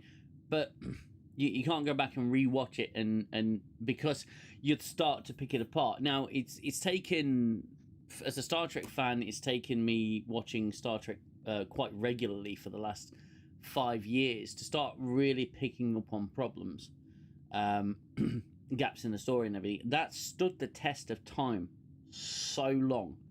This show, this episode in particular, wouldn't even stand up to the scrutiny of a second watch. You should re-release the Nitpicker's Guide, mate. Do you remember the Nitpicker's Guide? Nitpicker's Guide? Yeah, the Nitpicker's Guide. It was a book of Star Trek books back in the day, which analysed the episodes and then found like problems with all of them. They weren't right, yeah. They weren't disrespecting the episodes, but they were just saying, well, this doesn't seem right, or that wasn't co-current. It didn't run with what they were saying earlier. It was a little bit of a contradiction, or this wouldn't really work scientifically. So it was a bit like that. It was quite an interesting read, actually. It wasn't being disrespectful, but it was just for those people who really like their science and like maybe even have a bit of OCD, just to go through it with a fine tooth comb, just finding like little faults and things. And I think it was done more in a comical sense rather than a put down sense, if that makes any if I'm coming across or making any sense with that. I think it's not, they're not bad books. I think my brother's got 1 or 2 of them, but yeah, they weren't a bad series. I see him now. The Nitpicker's Guide to the Next Generation. Yeah. The problem is, Gooner, but if they did a new Trek, it would be like an encyclopedia just for 1 episode.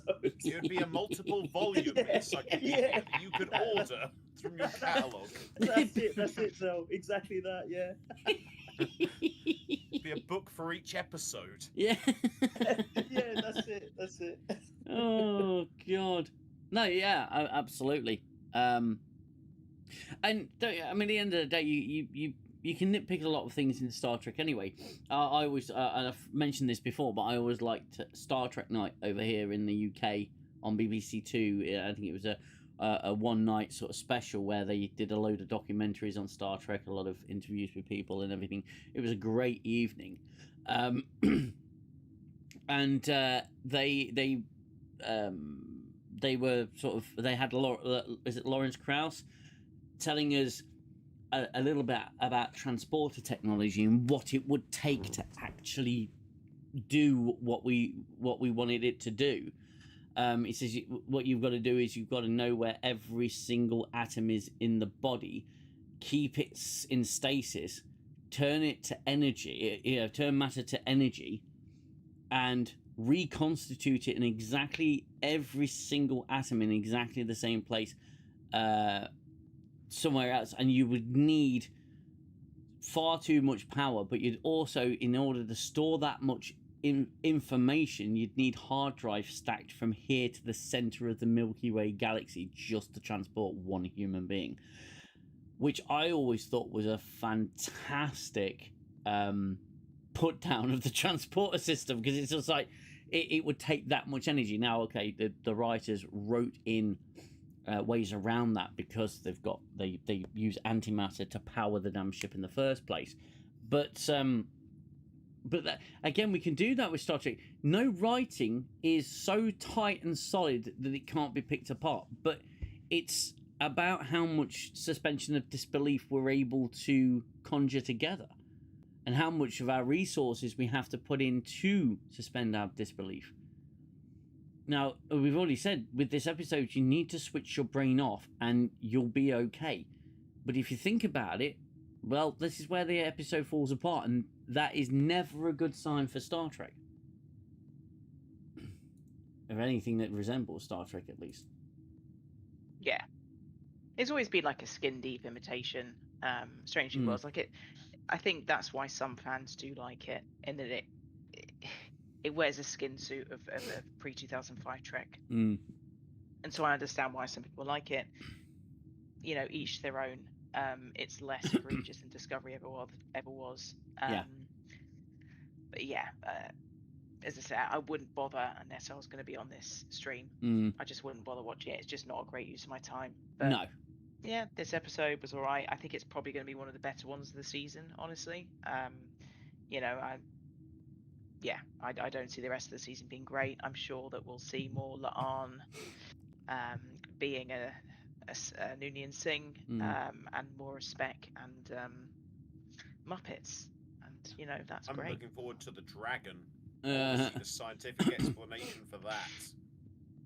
La'an, follow me to my quarters, Mr. Spock. These boots are hard to take off alone. The question, Xell, is will she be punching the dragon? That's the question. No, we'll find out that Captain Pike is actually the Dovahkiin. Yeah. I'm sorry. By Todd Howard. I'm sorry, but punching the dragon sounds so much like a euphemism. That is not good. Sorry. And that's why Spock ended up in the medbay. No, it's not good. A good place, welcome. I had to patch into my neighbour's Wi-Fi. Nothing like a bit of Wi-Fi theft. Just to join the stream, welcome back everyone. Pike puts his crew in danger because he can't deal with his future. Yeah, that's a fair point. They also not Robert Apel tries to promote him, doesn't he? Says, oh yeah, you get the promotion, and doesn't Una Chin Riley get the she gets a commander rank? Yep. And she gets commander. Yeah, meaning she's going to bugger off eventually. So Spec can take over. I'll be honest with you, I'm just looking forward to the final episode when we finally see Pike in the chair, beeping away frantically. Yeah. I think they've got just enough gusto within them. If they've written an episode where the Strange New Worlds crew are responsible for the birth of mankind, I think they've got more than enough gusto to say Pike never went to the chair. It was a clone, or some other version of him. It was the mirror universe version of Pike. That's what they'll do. Just to have him avoid going in the chair. I can see that happening. I think that might be a good prediction, you know. Yeah. They'll cop out, you know they will. Be like, oh, it's too tragic a story for our character. People love him too much. But we know where Pike ends up, and it's not tragic in the end. So unless they show a clip from like the menagerie. Yeah. Like a time skip forward, you know, years later, and it's the scene from the menagerie of Pike going to Talos 4 to live out his days. Yeah. Like, I could see them doing something like that. Yeah. Oh, God, I don't know what they're going to... I don't know what the plans are. I don't even... Considering this has been filmed for nearly, 2 years now? They've had this filmed? Something like that. If not a bit longer. It must be really hard for them to say, well, this is what we've got, we might as well release it. Because I know... Well, they're going to do that with Starfleet Academy Season 2, so... Yes, they are. But the thing is, I get like that sometimes when I've made a few videos that I've shelved. Okay, I've shelved these videos. And it's like, I don't really want to release them because they're not up to standard anymore. And I can't send them through the software again and rejig them because it's just not possible. I don't have... you can't do it. I'd have to fill in gaps and stuff, and I just couldn't do it. So if I was forced to release them, I'd have to do some Frankensteinery. And I think that's what they're probably doing with this. They've done a lot in post, no doubt, in the last year and a half, 2 years, when we've practically forgotten who they are and what's going on. I had this conversation with my wife the other day because we're watching House of the Dragon, and the amount of times I go, right, who's that? And she goes, I think it's the character who did that, and then I'm like, oh no, I still don't remember because it's been so bloody long. Yeah, I can't. I'm not enjoying it. I mean, it might be for people who know the characters, know the relationships between each one, who's who, and whose grandchild is that, and who's this. Then it might be great. But for someone who hasn't read the book, someone like, you know, the last season was so long ago. Yeah. I've got to the point now. I'm just watching it for the sake of it. I'm not really. I don't even care who lives and dies anymore because they all of them mean nothing to me anymore because I don't even know what they are, who they're related to, what their purpose is. It's just become, I just want to see great dragon fights and that's it. That's all I want to see. You're now. just watching it, aren't you? You're not absorbing anything that's happening. It's literally just you're brain dead on the couch going, that was pretty cool. That happened. Yeah. I'll be honest, I had no interest after seeing the end of Game of Thrones. So when they were like, we're doing a prequel about the Target, I'm like, I have no interest. Yeah, I had no interest either. It's just the first season is so freaking good. The first season's incredible, Xell. You'd absolutely love the first season. And Zoe, you have to watch that other spin-off. What was the other one they did? That was brilliant. Night of the Seven Kingdoms. Oh, that one I have considered. That one that's endorsed. That. It's yeah, great. It's brilliant. Please watch it. My wife keeps threatening me with Rings of Power, though. No. Don't watch that. What's the other one? Just because she wants to see me suffer, I think. Mate. Because she heard my reactions to the first season, she could hear me swearing downstairs. Seriously, mate, why couldn't you just go for someone with the usual bedroom kinks? Why did you have to go for someone so malicious? Because we don't believe in safe words in this house. Oh god, it's Rings of Power. No. Oh, to be fair, I have my own ways of torturing her. Okay, it's fine. To be honest with you, I think that I could probably do the same with my wife with Rings of Power and just threaten her. And say, right, you know that really expensive thing I wanted? Yeah. Well, we either get it or I give you Rings of Power.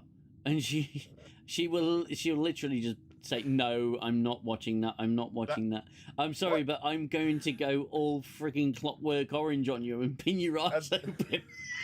And that's when I divorced him, Your Honour. Yeah.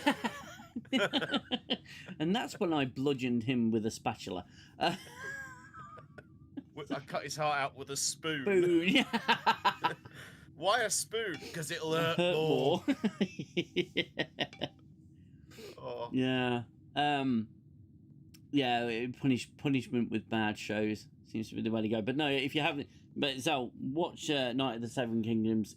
I'll take a look at it. Yeah, they're very short episodes as well. It's not like, and I think it pokes fun at Game of Thrones about how serious Game of Thrones is. It does poke some fun, but that's a nice change of pace. Yeah, and it doesn't take itself too seriously. But when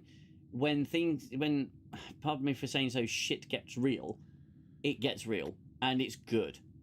It's a good, nice little show. The stakes are only as high as the characters. There's no end of world stakes or anything like that. It is very simple, but it's a very good show. That sounds more appealing to me because I'm not the biggest fan of George R.R. Martin anyway. No, I'm not his biggest fan.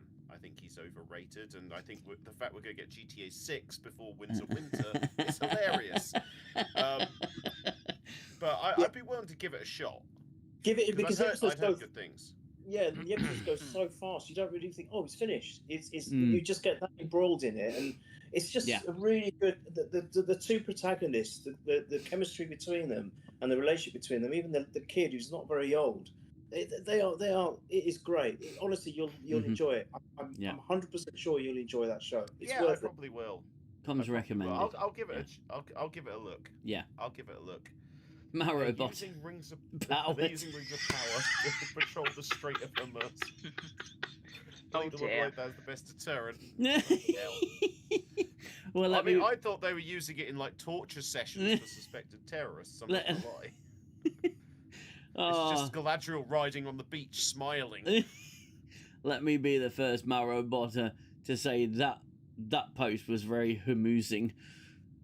Ha! Sorry, The dad jokes come out now. Oh, mate, I've been at it all bloody day. My kids are sick of it. I get told off anyway for my dad jokes. Oh, yeah, but then dad jokes for the 18-year-olds. Well, no, I even they're so bad now that my in-laws don't even think they're funny. Oh, well, that's terrible.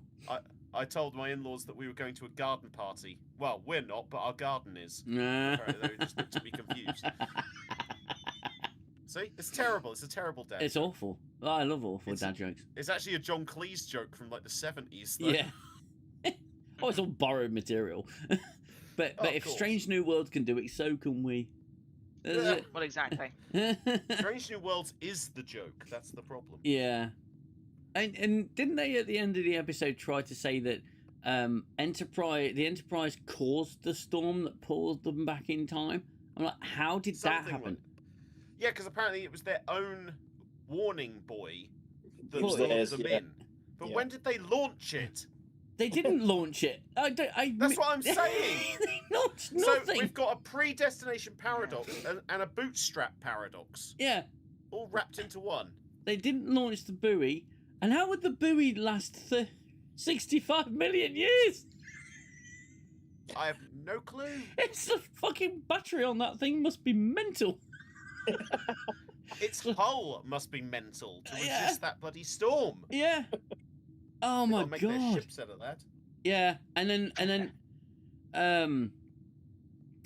but I don't know how. I don't understand how they caused the very storm. How did they cause the storm that sent them back in time?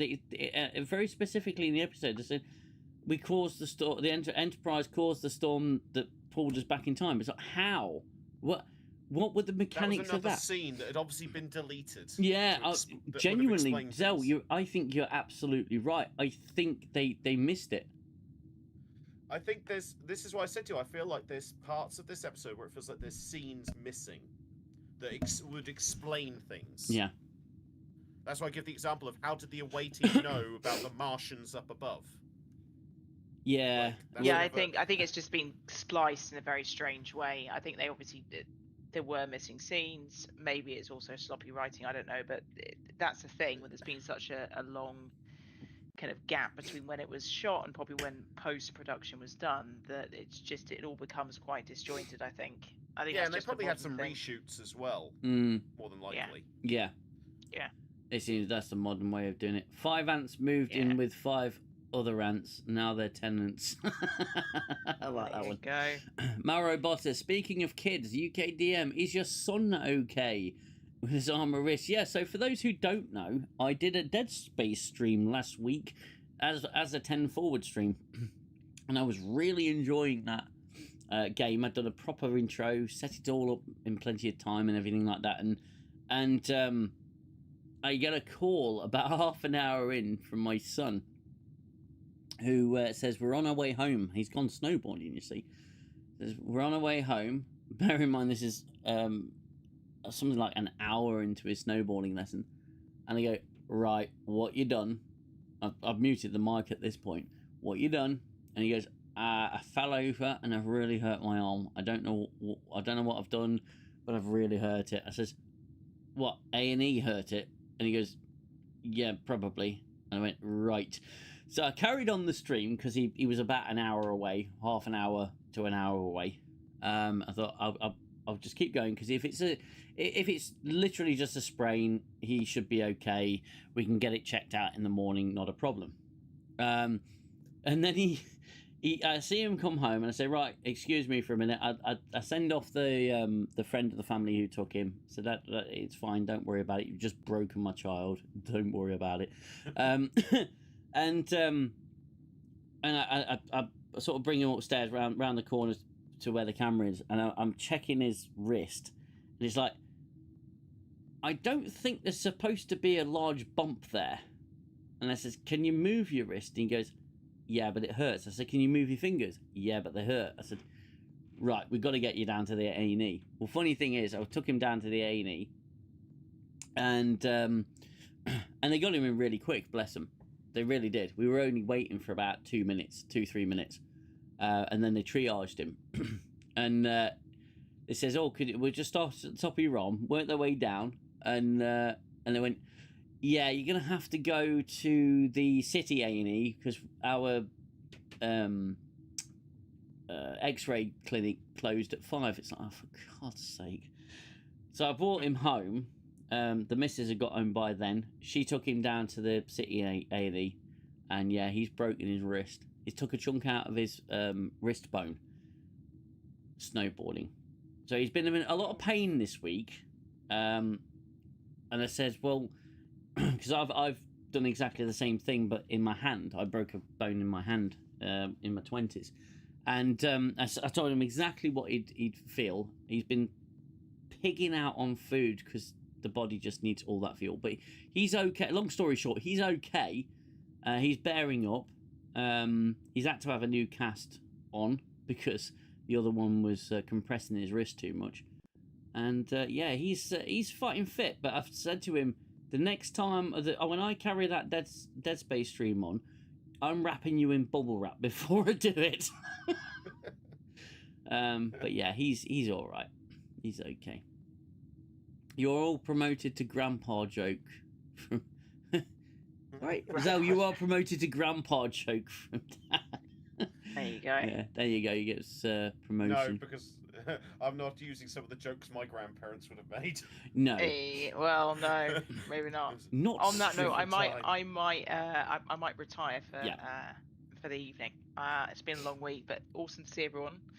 Everyone in the chat as well as you guys. And Awesome to have you great here. Weekend. Thank you Oh, so much, likewise, it's always WatchNerd, for good. joining us, and thank you for apparently not having to endure this episode quite as badly as you thought you would.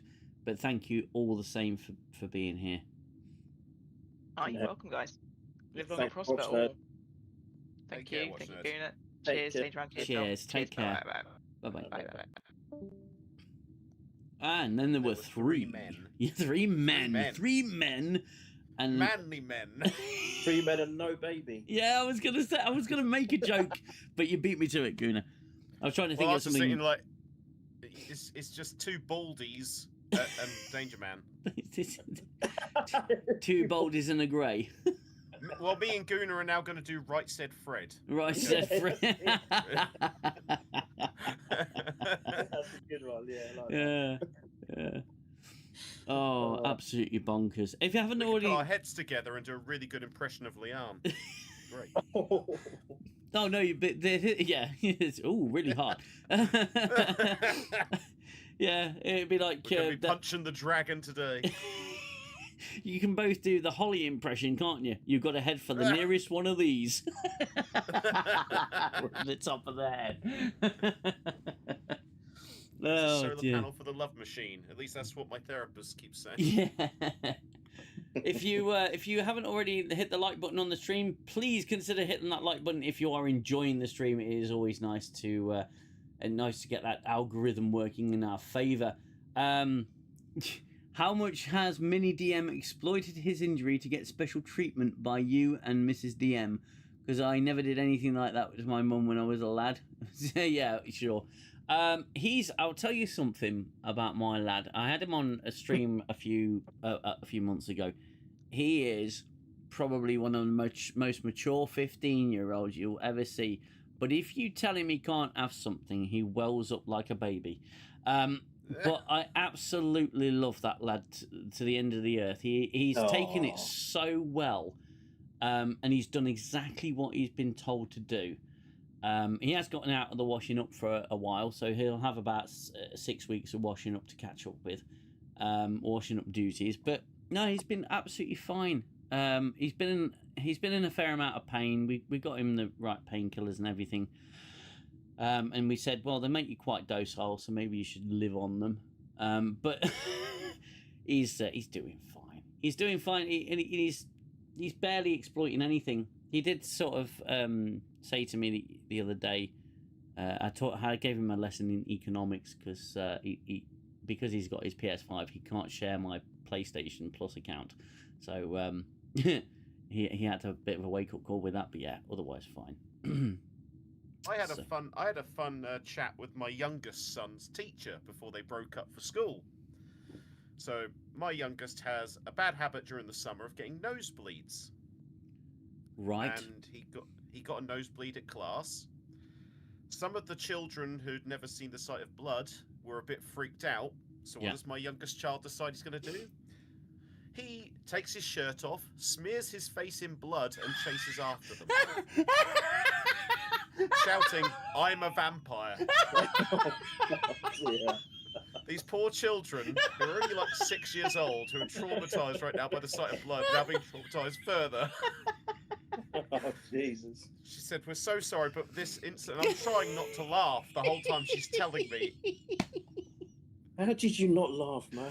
Oh my I was literally there's literally indent marks on the side of my lip where I'm sort of biting it because I don't want to laugh. But yeah, she said, "We've had to give your son a wash though because he'd smeared it all over his face Oh and then my decided God. to chase after with his shirt off, shouting, 'I'm a vampire.'"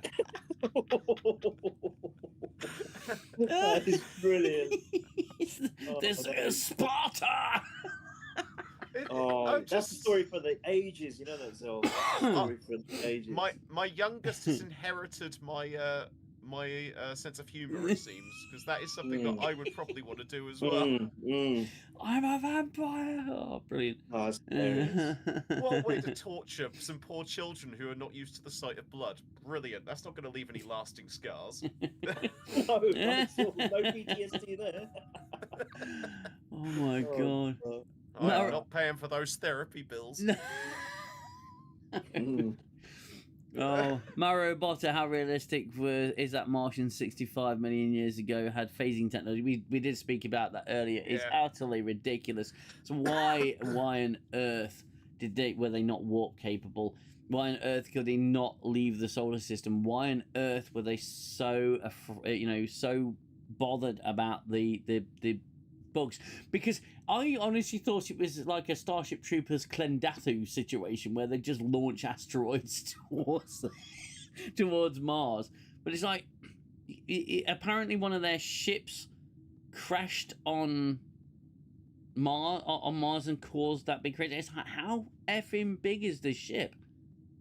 And Well, they did say that I thought the scar on the planet came from how they eradicated the bugs that were on their planet. But how? They'd said something about that they'd done a massive explosion or something to try and get rid of them. But if they've got that sort of power, why do they need it? Maybe they just don't want to go outside. Maybe they're just closeted. You know, they're just kind of like, no, it's scary out there. We don't like those people. They look weird. We'll stay in our own solar system. Yeah. I don't know. Yeah, it's. I mean, the story was the story because the plot needed to happen. Yes. And I would have liked it if they'd tried to actually say, because they had a whole thing of trying to say, look, we might be able to communicate with these bugs. Wouldn't that have been something to kind of see? I would have liked to have seen that. Yeah, or we go. Actually, we've still got the communication files from the last time one of our ensigns communicated with bugs, with insectoids. We might be able to adapt that. But to be fair, wasn't Pike trying to suggest that anyway? He was trying to say. He was. Yeah, he was. Saying we just didn't get to see it. We didn't get to see it. Yeah. An attempt to communicate. Yeah. Yeah. Like outside of the one pod that the away team found on Earth. Yeah. You know, we didn't really see the bugs. We didn't get to know anything more about them other than apparently they just like eating. That's right. Yeah. Yeah, I think. I mean, I thought they were ripping off the Tyranids from 40K a little bit as well. Yeah. With that whole idea, because they just devour biomatter. Well, that's what Tyranids do. Where's that from, Xell? Sorry. Warhammer 40K. Warhammer, yeah. Oh. So Tyranids basically they infect a planet. And with like genetic mutations that then call upon the larger sort of hive fleets, which then bombard the planet with like pods and that, which launch gene stealers and other things, and they feed on biomatter. Oh, they devour the planet. Yeah. And I thought maybe that's what they were going for, but we didn't really get enough of the bugs to kind of learn anything. Yeah. True. I am going to add one thing. That Martian was hot, though. I am going to say. Oh that. yeah, she was. I liked her. I liked her. I don't know who the actress is. But I liked her. We need to look her up because. Yeah, definitely. And down. But just going on what you said there, Xell, that there were certain scenes missing, or there were some explanations which needed doing. Why they could have done that, which would be more kind of pertinent to the episode, rather than having that stupid Vulcan there. Rather than wasting time on that rubbish. Whether it was for humor or what, I don't know. If they'd rather than have those scenes in, but had more explanation scenes in, that would have been better for the episode. I just, as I said at the start, though, it was a great idea in concept, but flawed execution. Yes. Yeah. And I think that's par for the course. Mm. I mean, these writers have shown time and time again they don't get it. No.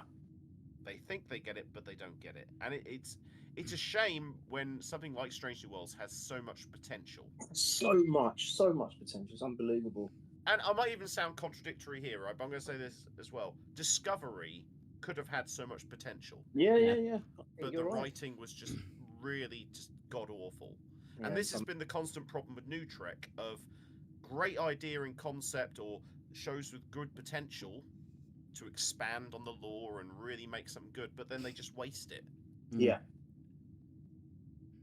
Yeah, and you'll often find the ideas that they have are just an amalgamation of other ideas or other IPs or other movies.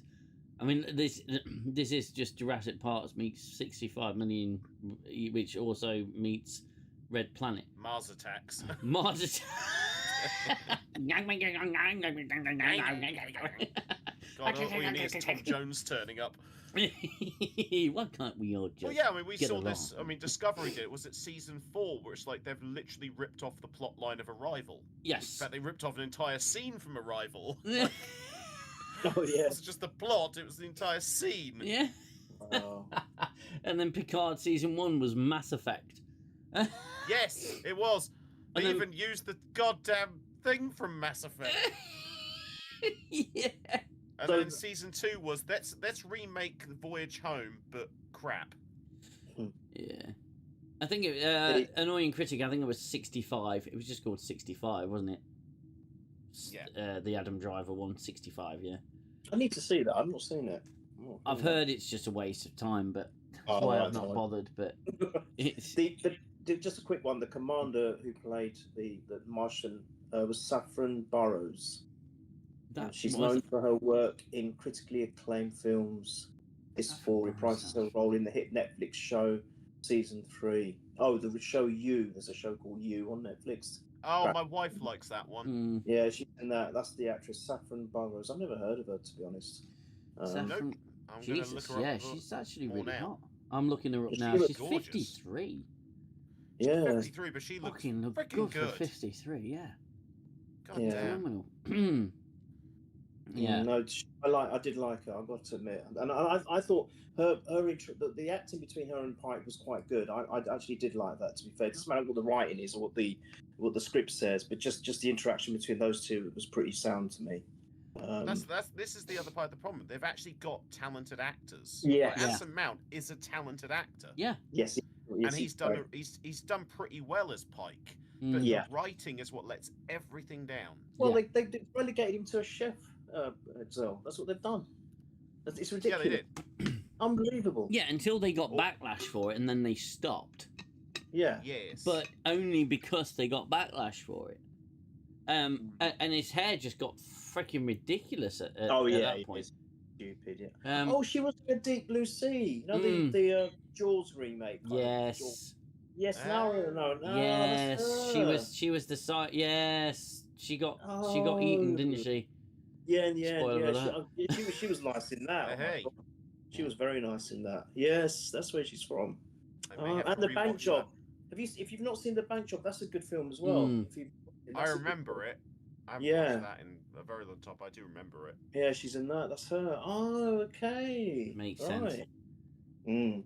Mara Bossa says, "I'm sad that we didn't get to see the end of Independence Day saga, closing it like it was in the second movie, and the Sphere is a shame."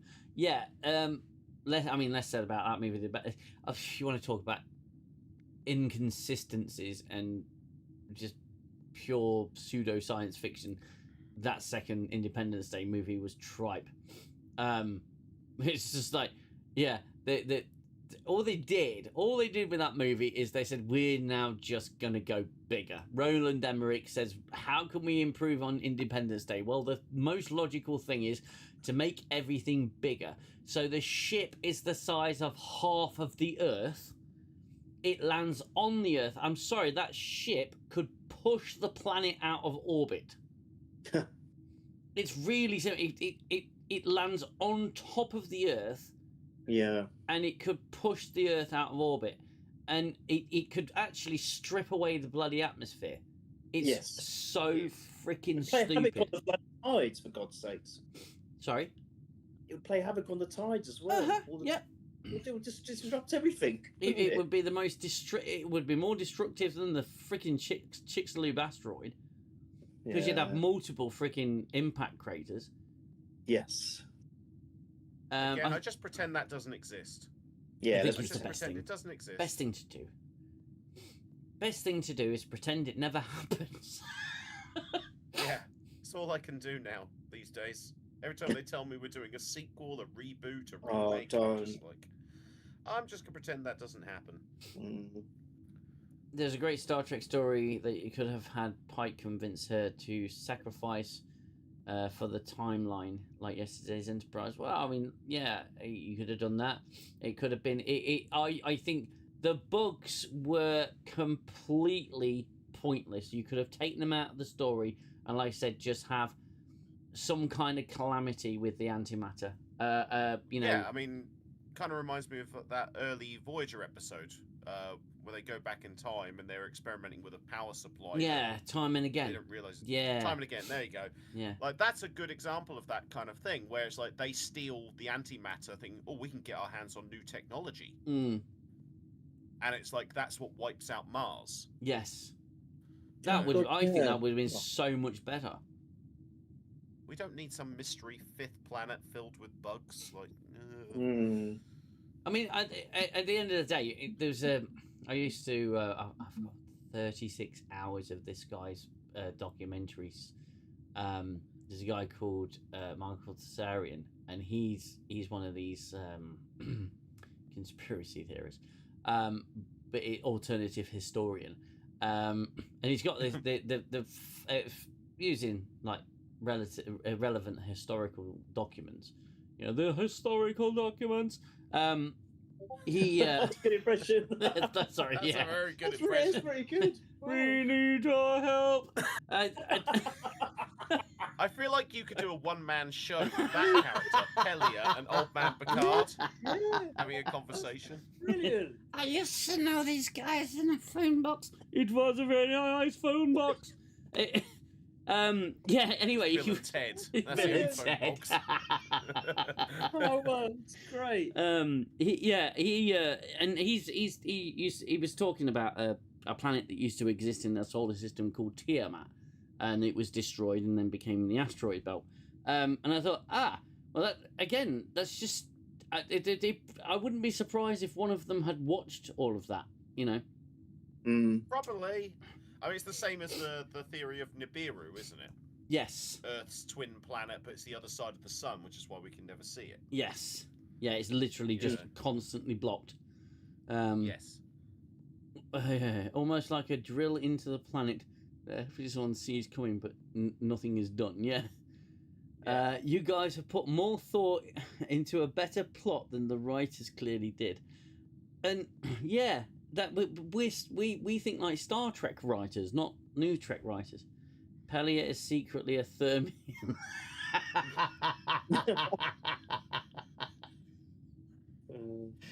Oh man. The other thing I've just realised as you've been talking, if you think about it, so this is supposed to be a fifth planet, which has obviously been destroyed. It becomes the asteroid belt, but surely, with the so if you go now fast forward into the Trek universe, whether we talk of OG Trek or a new Trek, surely at some point the scientists in that era would have the technology to realise, hang on a minute, these asteroids, I think they were once a planet.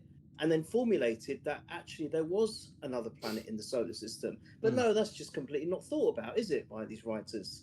It doesn't make any sense at all. You know, it's just accepted that, oh yeah, there's just a bunch of asteroids. Did you see where I'm coming from? I'm trying to... It just doesn't make sense. Or would have found some preserved remnants of the cockroaches. Because cockroaches are pretty indestructible, you know. Exactly. There you go. So something to that effect, you know, unless obviously that woman had gone and punched them all to oblivion. But, you know, there would have been something there. So it just doesn't make sense. It's just ridiculous. I think they should have left a lot on behind on Earth, just so fighting she could, dinosaurs. Yeah, fighting dinosaurs, and then they can come back later in the season come and find her and say, no, we thought this was Earth. No, and then she turns around and goes, this is SETI Alpha 5! While riding a laser raptor. Brilliant. like some kind of arc. Oh, that'd be brilliant. Oh, man. Hello, Tetrarch of Apathy. It's good to have you here. Hi, all. Coming in very late, but sounds like a banger. Unlike the subject of the review, I look forward to the replay after work. Live long and prosper, and endure on true. Thank you very much, Tetrarch of Apathy. Always good. Always nice to have you here. Yeah. SETI Alpha 5. I just think, there's so many things that they could do. I now want to see her in Ricardo's outfit now. Yeah. I think we do. I want them to do another fantasy episode because she needs to get back into a dress because definitely. Oh God, yes. Yes. Oh, she smiled a lot more in that episode. She did. And I think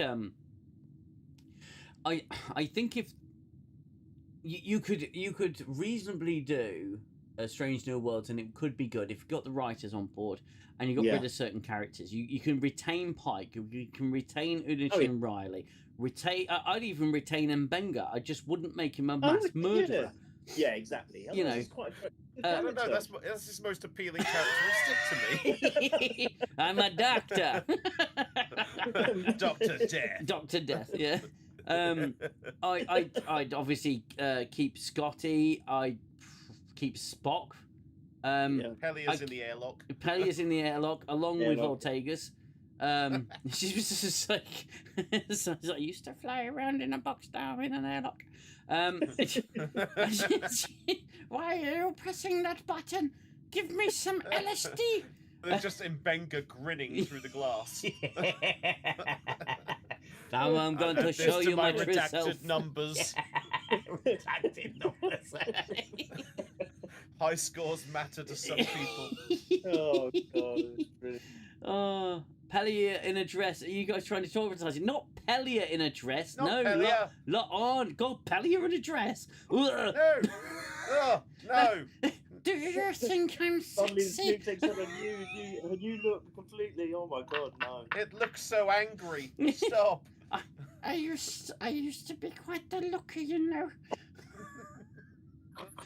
Oh, yeah. No. God, no. I think that comment's gonna get the stream demonetized. Never mind us. Oh my God, the thought of it. That definitely goes against the Geneva Convention. That does. Oh, I've got nothing against Carol Kane. It's just I wish they hadn't have wrote Pelia in. Yeah. Especially after we'd had Hemmer. Yeah. It doesn't make sense. I thought, okay, if we're going to remember Hemmer, then Scotty's going to be coming in pretty sharpish. But no, they get this woman in. And you think, what for? It doesn't make any sense. Weird. It would have made more sense just to bring Scotty straight in. Exactly my point. Exactly. There you go. And I actually don't mind the actor who plays Scotty. No. I think, again, he does well with what he's got. Yeah. And it's nice to see him coming. In this episode, it was nice to see Scotty kind of coming into his own a little bit. Yeah. And giving as good as he gets. Yeah.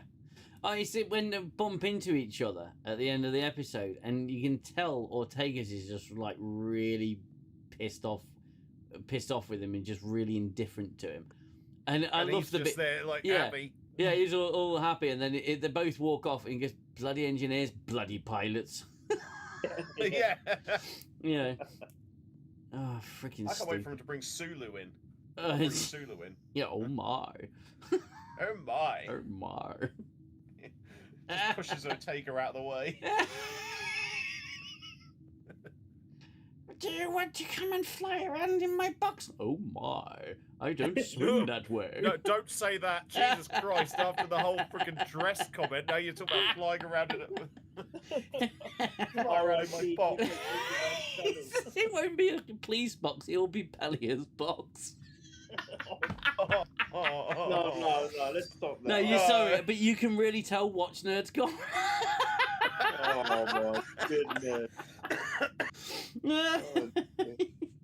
Pelia. Oh my God. Pelia. It looks so angry. Yeah. Watch out for the angry badger. It'll be just a Sulu just going, it looks like a sad old man. Yeah.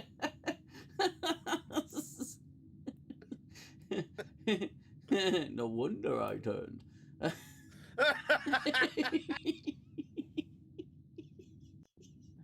Excuse me while I get my sword out. Oh God, you two. Get a sword fight. Oh no.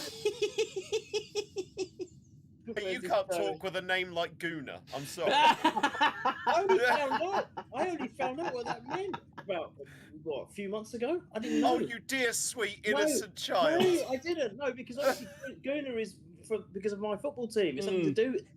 And then that's even worse.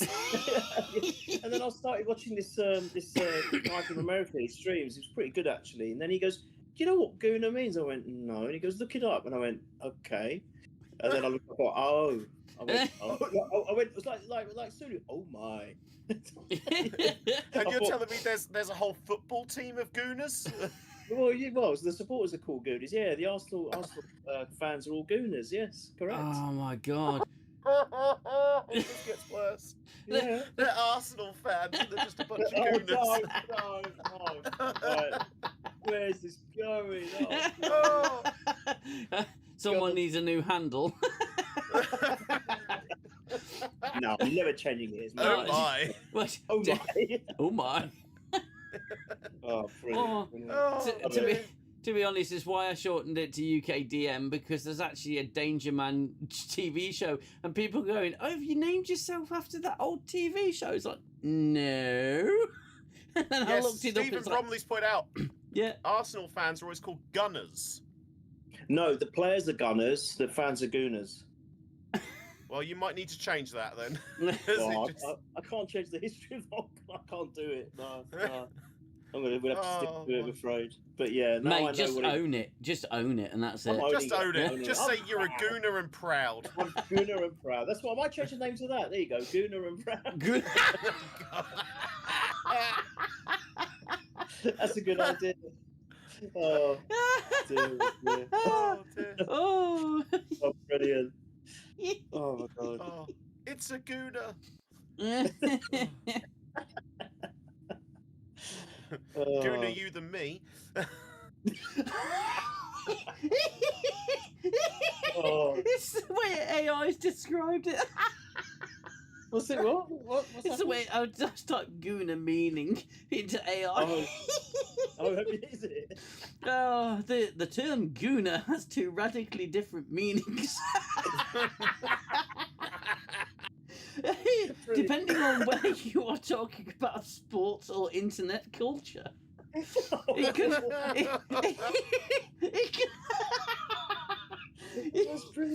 can, it can either refer to a passionate fan of English football club Arsenal, or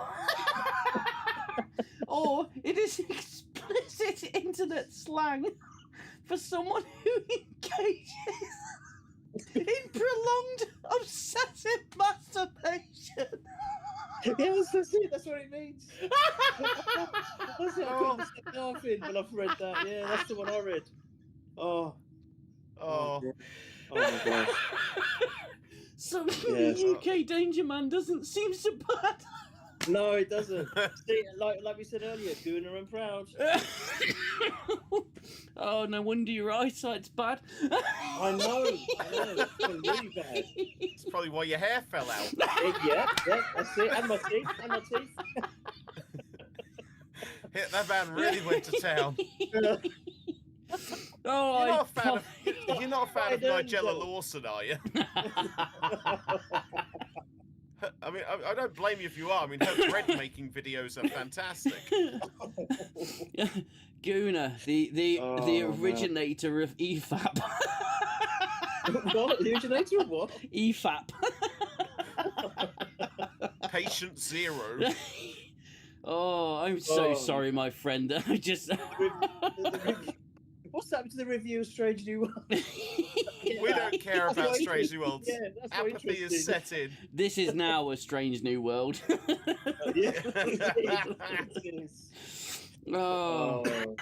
to boldly go where no one's gone before. Yeah, definitely. Stephen Bromby, that explains your gameplay during your Uncharted games, Gooner.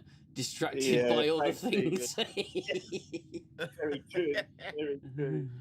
Oh my god. Oh. So we really shouldn't be talking about Leanne wearing Ricardo's outfit there. No, we shouldn't. Let's move on. Oh my god. Oh, my that's word. funny. Gooner, I'm so sorry. No, it's the It's love. just I'm so it's funny. I'm not. This is No. funny. Oh, Watchlord, where are you? Come back. Oh I've got the most innocent name, really, because I just chose a Final Yeah. Fantasy character. Yeah, this is the most short and sweet. Yes, that's good. Yeah, it's good. Yeah. It's good. Mm. Wow. Using the same handle since I was 12. It's brilliant. Bloody hell. Nice. Okay. Nice. Oh, you're all right, Steve. Don't be silly. It's all fun. My Oh, yeah, I mean I oh wow. Yeah, it's What did you it's do all on your good. Friday night? We discerned the meaning of Gooner. Gooner. That's what we did. We dissected it. no, through we and did. through. Starting a movement or on a flag. Oh, no wonder he mutes himself all the time. He's knocking under the table. It's like No. That's me vaping because I'm not doing anything else. I promise. Your flag will be a clenched fist holding a bundle of something. Oh god, this is getting worse. Shit. Oh. His tagline is, "Do you need a hand?" Oh, man. Oh my goodness. If someone tunes in now, they're thinking, "Oh, is this supposed to be a sci-fi show?" What the hell's that Well, there is some science behind it. Yeah. It's an art more than a science. Oh, it's the look of shock on Gooner's face when he realizes I'm cutting this to make a video. Oh no, you're not doing that. You are not. Oh, please. Oh my god! Careful, Gooner, you're going to have a stroke. Oh man, I've got Oh. no words now. Oh come on, Oh, just man. tug along. Let's go. Stand tall, my man. I am. Oh dear. There's a Gooner in the background with his shake weight. This ain't gonna stop, is it? No. That's the stream now. Yep. Oh man! Suddenly my internet's gone haywire. I might have to drop off. I can see the video title now. Like, this is what happens when Watch Nerd leaves. Yeah. Yeah. We've had over 100 views, so It's been worth it. Oh wow. If nothing else, it's educational, right? Yeah, absolutely. Absolutely. Oh, Speaking of tall and erect, there's Pike's hair.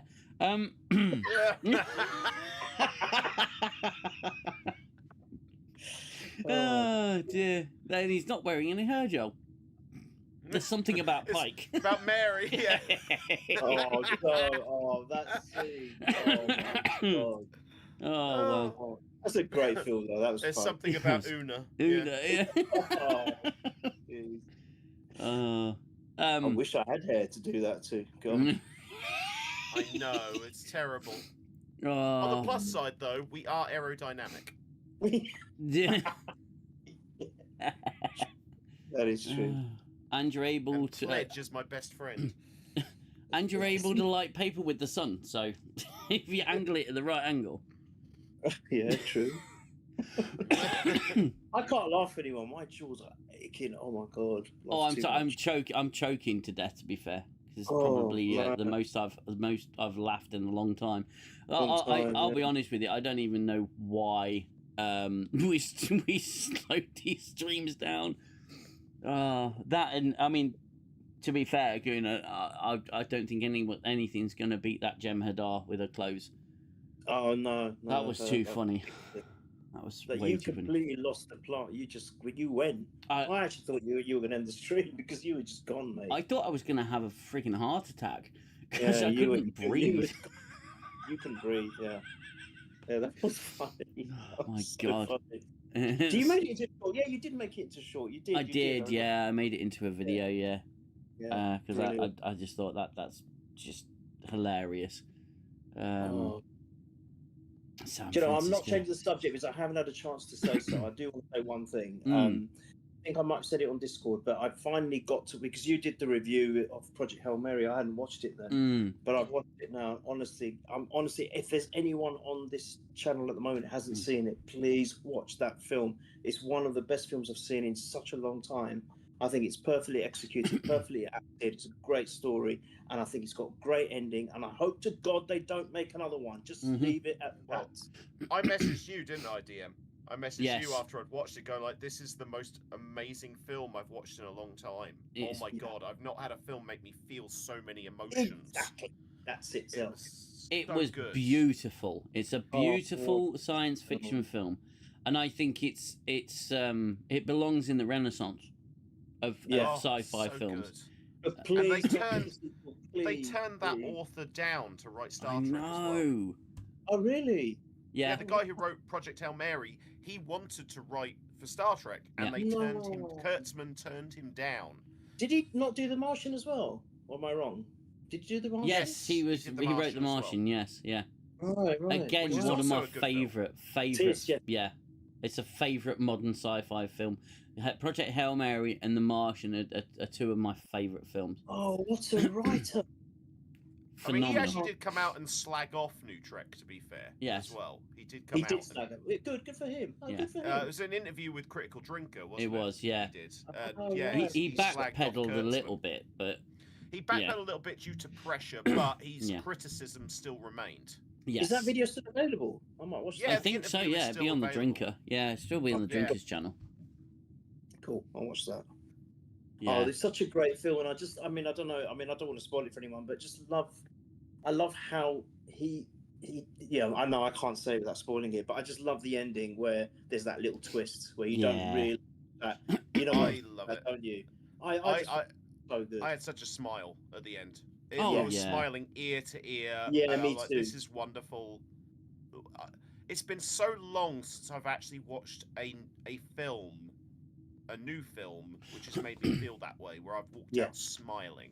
Yeah. Yes.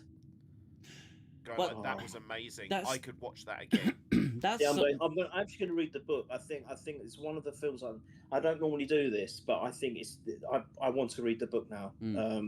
And I think I'm going to grab it and just read it, because they say that the book, it's not one of these ones where if you read the book first, it's not going to read the film and vice versa. This is one where they say that they complement each other really well. Yeah. And I think the book just expands on it. So it doesn't take anything away from the film and vice versa, but the book just expands on stuff. And I just want to read it because I think it's a wonderful story.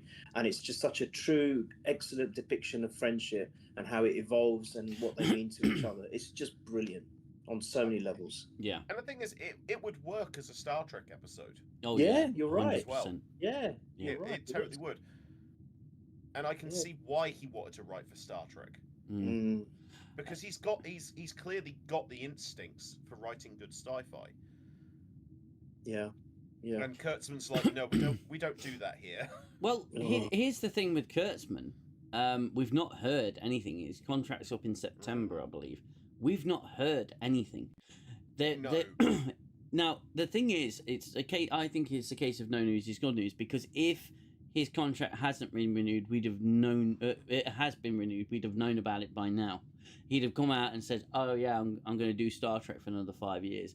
I personally think he's out, and I think he's out as well. And I think that wasn't there an interview with two gentlemen? I don't know their names. I've only heard about this generally, but they're doing the next Star Trek film, and they said people are going to be really surprised where this goes. I don't know about not heard of this. Yeah, apparently there's some sort of Comic-Con interview or panel or something. And I don't know the details. I just heard about it before the stream. And I think that interesting things are going to happen with Star Trek in the coming years. I've also privy to something else which I can't repeat on stream, but something else is coming, and Star Trek related. You mean? yeah, and I think I've noticed a shift. I've noticed a shift. I mean, maybe you'll tell me later or something like that. Yeah. But I've noticed a shift as well. Mm. So one of the things was I sent you a video by somebody, and they made a very valid point about how like Star Trek Online is the best continuation of Star Trek we've had. Mm. Well, that game has gotten recently more money, more financing. They recently got a big piece written about them in PC Gamer, praising them and how much they throw themselves into the lore and everything. And it's just really interesting. So they got a massive load of money recently, and they've just started remastering old episodes for the game. Yeah, and the first one's great. But you notice it in the gaming world. I mean, you've got Star Trek Online. It's like this phenomenon that's stuck around, and it's incredible. Yeah. But also look at in the last couple of years, Star Trek games. You had Star Trek Resurgence, which was set in the classic Star Trek era, and you got the the Defiant Horror one.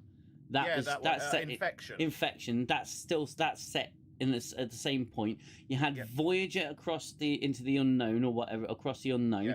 That's across the universe or whatever, and that's classic era. And then you've got this Rolaren game coming up, which is also classic era. So where's the new Trek games? They don't exist because they've got no faith in it.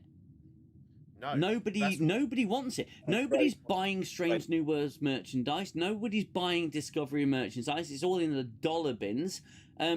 No one's buying. They didn't make a Lego fucking Strange New Worlds Enterprise. They made a Lego Enterprise D, and I think the pennies finally dropped for them. Somebody at the higher ups has gone, we're not making any money with this crap. Yeah. What will we make money with? And this is it.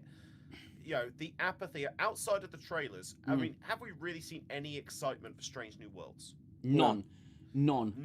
Whatsoever. It's apathy has set, and apathy is worse than hate. Yeah, you're right. Because at least with hatred, you're still getting some media coverage. Yeah, you can spin on that. Whereas apathy, you can't do anything with that. Yeah. Well, the thing is, totally ignored. Exactly. If you look at the history of my videos, because I've obviously done a fair amount of I've reviewed every episode of this show. The drop off has been palpable. It's been very noticeable. That people just don't care. They'll still come into my channel because they'll just want to know, how bad is it? But they don't care. Nobody who watches this show is caring. You see Facebook, it's full of bots. It's full of bot comments saying, I particularly like this amazing part of this amazing show. And it's so obviously AI. I think Section 31 and Starfleet Academy, even new Trek fans had to turn away. Yeah, and that's a huge tell. At this rate, if I was Paramount, I would just shelve the second season. I would. It's a tax write-off. Don't spend the money on post-production. Just do it as a Batgirl that stuff. Yeah, just Batgirl it. Another thing that's very telling, wasn't it someone on this channel, it might have even been watching it, I can't remember, said that there was a convention that he went to, and they had actors from New Trek and OG Trek, and there was literally no people queuing up for the New Trek characters, everyone was for the OG. Yeah. I'm sure I saw that. Yeah, that Xell, yeah. It's happening all over the place. I saw it because it was literally going around on Facebook because they were going because it was Stamets and his doctor boyfriend, right. And their booth had no queue. Meanwhile, next door was classic Trek actors, and the queue was freaking massive. Yeah. There you go. And that picture was going around for a while because people were just like, "This is embarrassing." Yeah, but it's very telling as well. It's very telling, isn't it? We don't care. Yeah, exactly. Your new characters have no appeal to the fan base. Yeah. And it's such a shame because Star Trek was primed to come back with a bang, and they squandered it. They squandered all the goodwill that I was looking they've forward to attacked the fan Discovery. base. I was so looking forward to it. When they're making this. I was so stoked. I was like, I can't wait. And then I found that actress who plays Michael Burnham. I remembered her from Walking Dead, and I thought, oh god, not her, please, no. So that kind of put me off, but I still didn't deter me. I was thinking, I'm gonna keep come on this show with an open mind and just hopefully enjoy it. And yeah, then we got what we got. So. I was excited until I saw the first teaser where they revealed the Discovery, Mm. and I still remember it it. looked And I was shit, like, didn't that is literally. I thought my PS2 could have done a better job. Yeah. Yeah. And it was an ugly ass ship, and I'm like, that doesn't look like a TOS ship. And then the fact that Brian Fuller, who was on Discovery originally, had left due to creative differences. Yeah. Now, his original plan for Discovery was an anthology series, so each season would take place in a different era, starting with the original series, then sort of Next Gen, DS9, Voyager, set it in different eras each season, and that was his kind of original concept for Discovery. Right. Which sounds far more appealing than what we got. Oh, 100%. Even if it wasn't perfect. Yeah. You want something from the motion pictures era? Okay, we'll have a series there. Yeah. Sort of thing. And everything that they've done with New Trek since Kurtzman brought it back, and I blame JJ for this as well with his JJ movies, because they're a big part of the blame for this. Yeah. They dumbed down Star Trek. Yeah. But at least Abrams had the awareness, the self-awareness to go, look, I'm not a Star Trek guy, I'm a Star Wars guy. Yeah. Yeah. Yeah, he did say that, yeah. And he did that as a stepping stone to get Star Wars anyway. Yeah. But at least he was honest Yeah. and said that's why it looks and plays the way it is. You just remind me of something funny, actually. So on Star Trek Online, they've actually released a new bundle featuring ships from the Kelvin timeline. Right. But it also comes with a lens flare vanity shield, which they've done as a joke. I So love literally it. you put this vanity shield on your ship, and you've just got lens flares, whichever angle you look at your own ship. And they've done that as a meme. And again, it just all points to exactly the same thing, doesn't it? That nobody takes this stuff seriously. The fandom doesn't take this stuff seriously. I think the fact that so Drinker, Mauler, all of them lot said that they weren't going to bother with Star Trek anymore. They're done with Star Trek, and a lot of them are. And I think Dave Cullen will probably put a video out, sort of generic. I don't like Strange New Worlds. It's ridiculous video out, and then he'll probably do a couple more, but he won't. He's in terms of weekly reviews, the big lads are not doing it. But they did do Starfleet Academy. Yeah. You had Disparu doing it, you had Az doing it, and that caught the big leagues as being one of the most truly god awful things that has ever been freaking made in the history of Star Trek. And this is in a world that has Threshold, for God's sake, but it's so monumentally bad, and it got its ass kicked, as did Section 31. Now you've got this Strange New Worlds, which was supposed to be their big finale, and nobody's talking about it. Nobody cares. You go on the Facebook page, the official Star Trek the official Star Trek page had it was up for a day, a Strange New Worlds ad, and it had like 35 comments.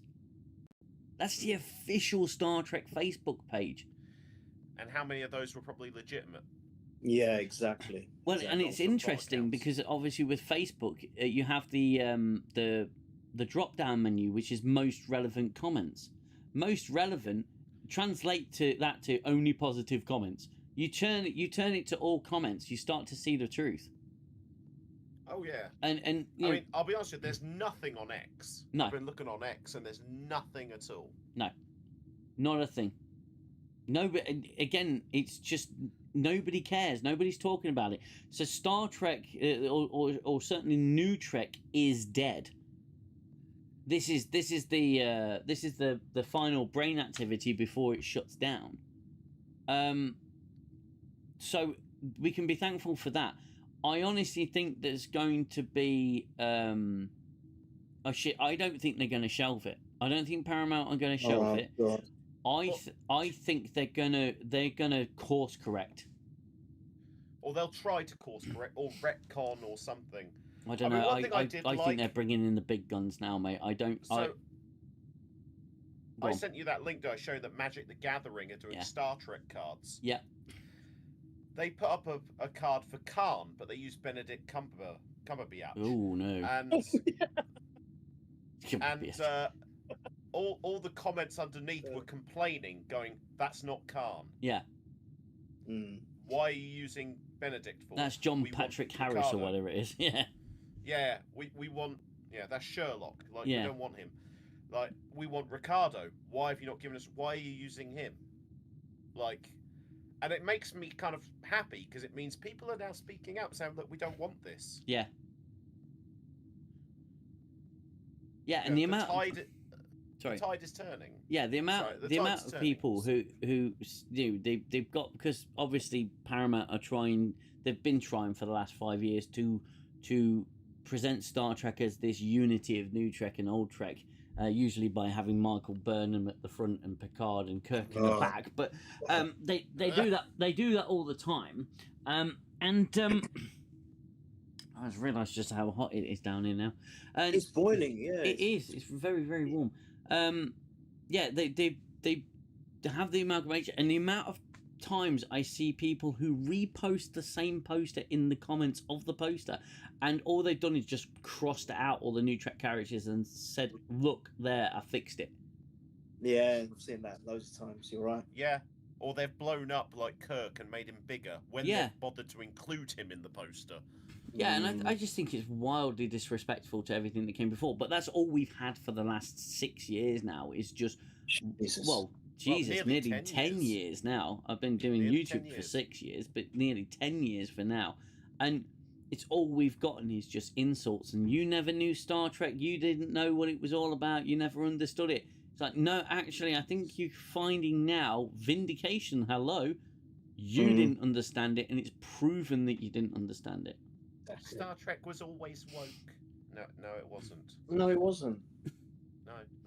It was always inclusive. was It always had a. Exactly. What did I see Well, that's today? why I sent you. That's why I sent you that meme Mm. of like, proof that Star Trek wasn't always woke. Here's Picard Yes. chewing Worf out Yes. for killing somebody and trying to hide behind. I was literally about to bring that up. Yeah, because Yeah. you sent that to me, and I think I saved it.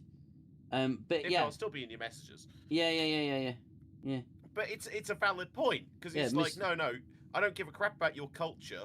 You're a Starfleet officer. Yeah, that's First and foremost, Yeah. you're on a Starfleet ship, and Star Trek has always said that. It's like, yeah, look, you, it was Enterprise, as well. This is an Earth vessel. You can't do that here. it. We don't do that here. But you cannot. It's like DS9 when Worf goes to suicide Kern or kill Kern. It's like, Yeah. you're a Starfleet officer. You do. I've and Cisco says I've cut you some slack with your Klingon stuff, but this is way too far. Even when Dax goes off for the Blood Oath, it's like you cannot just go gallivanting off, commit murder, and expect to come back into the uniform. Yeah. So Star Trek has never been woke. It's not woke. It was always progressive. It's not woke. Get that through your thick fucking heads. Yeah. It's not woke. It never has been. What did they do with? I've forgotten. What did they do with Fucking Kern? Did they mind wipe him or something? Yeah, they mind They wiped mind him, wiped him. and put That's him it. in a different house. That's Yeah. it. Yeah. It's all right. In Star Trek Online, he gets his memories back. Oh, does he? Cool. Yes. I he is loved Kern. I restored. thought it was one of my favourite. I loved him. I thought he was brilliant, and he was portrayed so well as well. Oh, Tony So, Todd was Candyman. brilliant. The Candy Man. Candyman. Tony Todd was a fantastic actor. I love his first appearance in TNG Yeah, for the Yes. officer exchange thing. yeah, it's so good. And the- Execute. I loved it. Oh, The way he brilliant. talks to Wesley. Yeah. And Wesley looks like he's gonna pee himself. Yeah. He was brilliant. Oh, it was so good. Yeah. Oh man, I And miss remind it all. Commander Riker that if this was a Klingon ship, I would have killed him by now. Like, Yeah. I did, earlier this morning, I nearly killed Commander Riker for questioning my decisions. he says it so casually as well over dinner. And doesn't Troy sort of smile, thinking it's a joke? Yeah, Yeah, I think it's so. brilliant. Yeah. Oh. Do you know, sometimes I feel like I wish I had a mind wipe so I can rewatch the original stuff again and enjoy it for the first time again. I really would. Yeah, Love to do absolutely. that. Love I'll to do tell that. you what, though. I'll tell you what, because I had this experience recently, though. So I've just replayed Final Fantasy VII with my eldest, Right. and we've played it and we've now completed it. Mhm. Nice. And it was so wonderful seeing his reaction that Yeah. I kind of got to experience it vicariously through him. Yeah, I get what you're saying. Yeah. Yeah. That's nice. Like, it was a real wonderful. He's watching the ending movie bit, because we've completed the game, and he's filled with wonder and awe Yeah. Wow. with what's that's happening in that ending FMV. Although I will say, when Aerys is killed at the end of Disc 1, he was really upset, Yeah. and I said, "Are you okay? Do you want me to save it and we'll turn it off?" And one thing, and he just turned to me and just went, "No, we have to get Sephiroth. We have to make him pay." Nice. Oh. And I was like, "Jesus, okay, we're off then. Disc That's 2." brilliant. My Brilliant. son. But it was so nice to kind of, it was Yeah. just so nice because in some ways I got to re-experience that wonder, Mm. because I first played it in '97 when I was 10 years old. Yeah. Right. So it's kind of nice through him. I got to kind of experience that a little bit. Yeah. Mm. Yeah. That's You know, that's the point. Mhm. So, and that's probably how my dad felt when he was sat watching Star Trek with me as a little Yeah. boy, Yeah. Yeah. and seeing me get excited. Yeah. That's true. Well, that's the thing. My lads now turn on Star Trek to watch with dinner. You know, it used to be any sort of generic show they put on, but now they put Star Trek. It says, "Can we put Star Trek on?" I said, "Of course you can, as long as it's Yeah. the five different shows or 6 different shows. You're okay." But Yeah. you know, anything else is no. But they won't watch New Trek. They don't like it. They hear me talk about it and they go, "No, I don't like it. I don't like that. That sounds awful." And as annoying critics just put, Mbenga murdered an ambassador who was given safe conduct to secure peace. It's horrific. You're damn right. Yeah. It's horrific. The moral compass of New Trek is all over the bloody place. Well, You can't- Was it Discovery that did an episode where they literally celebrated revenge killing? Yeah. Yeah. You know, and I remember seeing that episode and going, "This is wrong. Like, what are you doing?" And it showed all sorts of horrific things like this. Oh my god, the head. It was just awful. Yeah. Yeah, that I'm sorry, but that was just horrendous. It was To put in stuff unnecessary. It completely. was totally unnecessary. Didn't the kind of horrific stuff start when, was it Picard season 1 or 2 where they're torturing, what was his name, the Borg? Oh, Icheb. Icheb, yeah, Icheb, That was yeah. season 1. that was Yes. season 1. Yeah. And that was, again, I switched off. I couldn't go any further. I had to come back to that episode Yeah. later. 'Cause Same here. Mm. I saw that and I was like, no. And it's not because Yeah. I'm squeamish, No. but that's not Not what I great. want to see in my Star Trek. Yeah, That it's was not- that was just personal against You could- Mantu Yeah, that Entry Army. against the actor, yeah. Yeah, Oh, but- right, that was just okay. personal. Yeah. Because, dear God, he should have an opinion or a worldview. Dear Yeah. God, what a crime. Yeah, Mm. awful. You know, but Star Trek, don't get me wrong, Star Trek's never shied away from difficult stuff, but it handled it with care. Yeah, it was And subtle. respect. And respect. Mhm. And respect. Yes. in my opinion. So something like that would probably be implied, Yes. not Yeah. shown. Yeah. Whereas they yeah. just went, no, we're gonna put it in your face. We're gonna rub it in your face. Mm. Yeah, know, yeah, exactly. You're going to come at you shouting, "I'm a vampire." Yes. It's with the subtlety of that. At the end of the day, yeah. I'll be honest with you. When I first saw the trailer for Picard season 1, I was excited. I thought, now you're talking, because they sold the trailer was sold to us so well. It was a proper trailer, and I thought, this is better. This is what we want. And then I saw Picard, and it was just, what the fucking hell is this? And it got worse. It got much worse. Like I say, the moral compass of these shows is outlandishly horrific. None of the characters are in any way admirable, and they're not something to be looked up to at all. But Stephen Bromley says DS9 never stepped over the line like that. Sure, it took the rules and gave them a good kicking from time to time, but it never fundamentally broke them in order to tell a story. Yeah. And I saw a post again, someone questioning the morals of old Trek because they loved new Trek. But they were obviously talking about. Was this the one about In the Pale Moonlight? In the Pale Moonlight, yeah. Yeah, I saw that one. And it's like, hold on a minute. So they're questioning. They're saying, "Oh, look, Ben Sisko's not that moral. Look what he did." It's like, do you realise what was at stake? He didn't take pleasure in what he did. In fact, it fucking nearly broke him.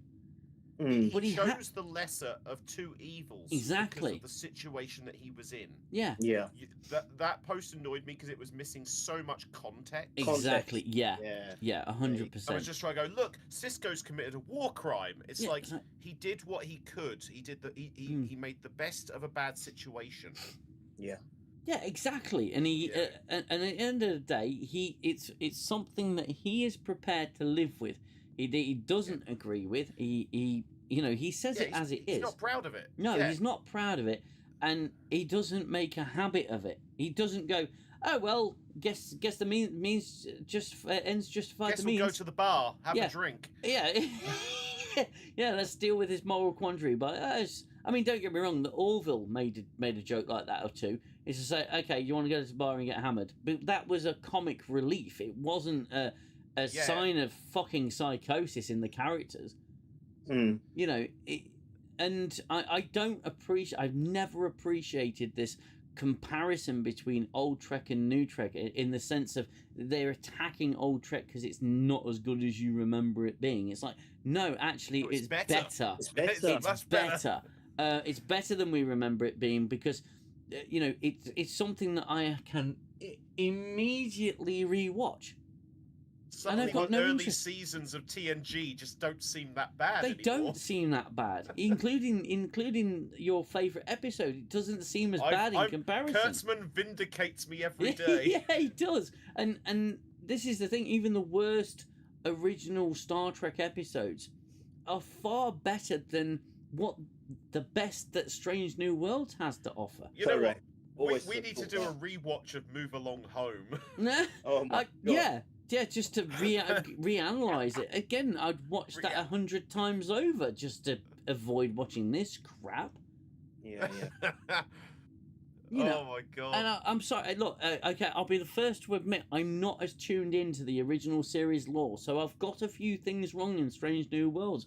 But by comparison to what they've gotten wrong within the continuity of Star Trek, I look like a freaking librarian of Star Trek compared to these lot of absolute tards.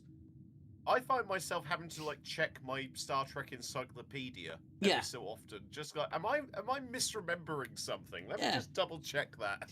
And all they do is reference and member bury things. That's all they're capable of doing.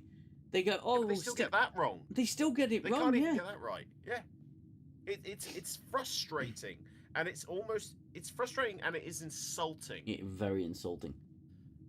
And this is why I said, the show assumes that you're dumb, and it's like Star Trek never did that. Star Trek used to make you feel elevated. Yeah, gave you something to look up to. It would have a way of explaining complex issues. And you would talk about the episode afterwards, Xell. You would actually sit there and, if it was with your family member or friend, you would talk about it afterwards. You'd think, wow, and then you'd start realizing more stuff about it with all this new Trek stuff. It's forgotten as soon as the episode's over. As soon as the credit rolls, that's it. And I've never rewatched. I'm a bit like you, Danger Man. I haven't even watched the complete series. I've got a season, but I've watched maybe 4 or 5 episodes again of Picard season 3. That is it. I have never rewatched any other New Trek, not once, not even for a minute. I can't. Because I just have no intention to. I can't don't go want back. to. I can't go No. back and rewatch any of it. And you know, you guys were talking about, like, we were talking about, touched on the horror stuff of New Trek and how Mm. bad it is. I mean, look, don't get me wrong. There was some even in Next Gen. I mean, there's one of my favourite two-parters ever. Chain of Command. Mm. And when I'm talking about horror, I'm talking about the way the torture is depicted, but it's done with such. I mean, Psychological horror. Patrick Stewart, for starters, he did a lot of research on it. He did a lot of. He went and spoke to people who've been involved or been tortured. He actually did so much homework to understand what it might have felt like and how what you go through. And then you've got two great actors facing off, but it wasn't just about the horror of it. It's about the relationship and the conflict between those two characters. Mm. And yes, while it's quite disturbing, for me, it's done with class, if there's such a way of describing it. It's done with class, and it's almost done with respect. All this New Trek stuff does, it's just let's try and shake and shock the audience, and it's a quick slash or whatever it is, and it's done, and that's it. Whereas Chain of Command did it in, I think, a very progressive, and they developed the actual episode really well. It's one of my favourite two-parters for sure. The ingredients to that, my friend, was very simple. You had two Shakespeare trained actors. You had fantastic writing. You pit the best of the Federation against the worst of Cardassia. Yeah. And you have it's all done with dialogue. Yeah. And think about Duet's another example of that. Duet as well, brilliant. What a brilliant! Again, one of my favourite episodes, Duet. Oh, damn good! I rewatched that the other day as well because you guys were talking about it recently. I thought, I need to rewatch this. It's so good. I loved doing my review on that. It was so good. Yeah, your review. I watched it and I thought, no, man, I've got to watch this episode again. I just thought, I'm doing it so damn. And it's like, for rewatchability, I'm thinking, right, cleaning the kitchen and doing the washing. I'm not one of the favourite things, but what I do, got the TV in the kitchen, I'll stick on Netflix or whatever it is and streaming it. And what do? I will choose a classic. Or an OG Trek episode. I will not even think about. Let me rewatch one of the episodes from Discovery or Stranger World. No, I will choose Next Gen or DS9 or even Voyager. Enterprise or original series. I will never ever touch the new Trek. You just contrast Harris Yulin's performance in that brig. You contrast that with anything, any of the emotional crap that Strange New Worlds, Discovery, Michael Burnham puts out. It's night and fucking day.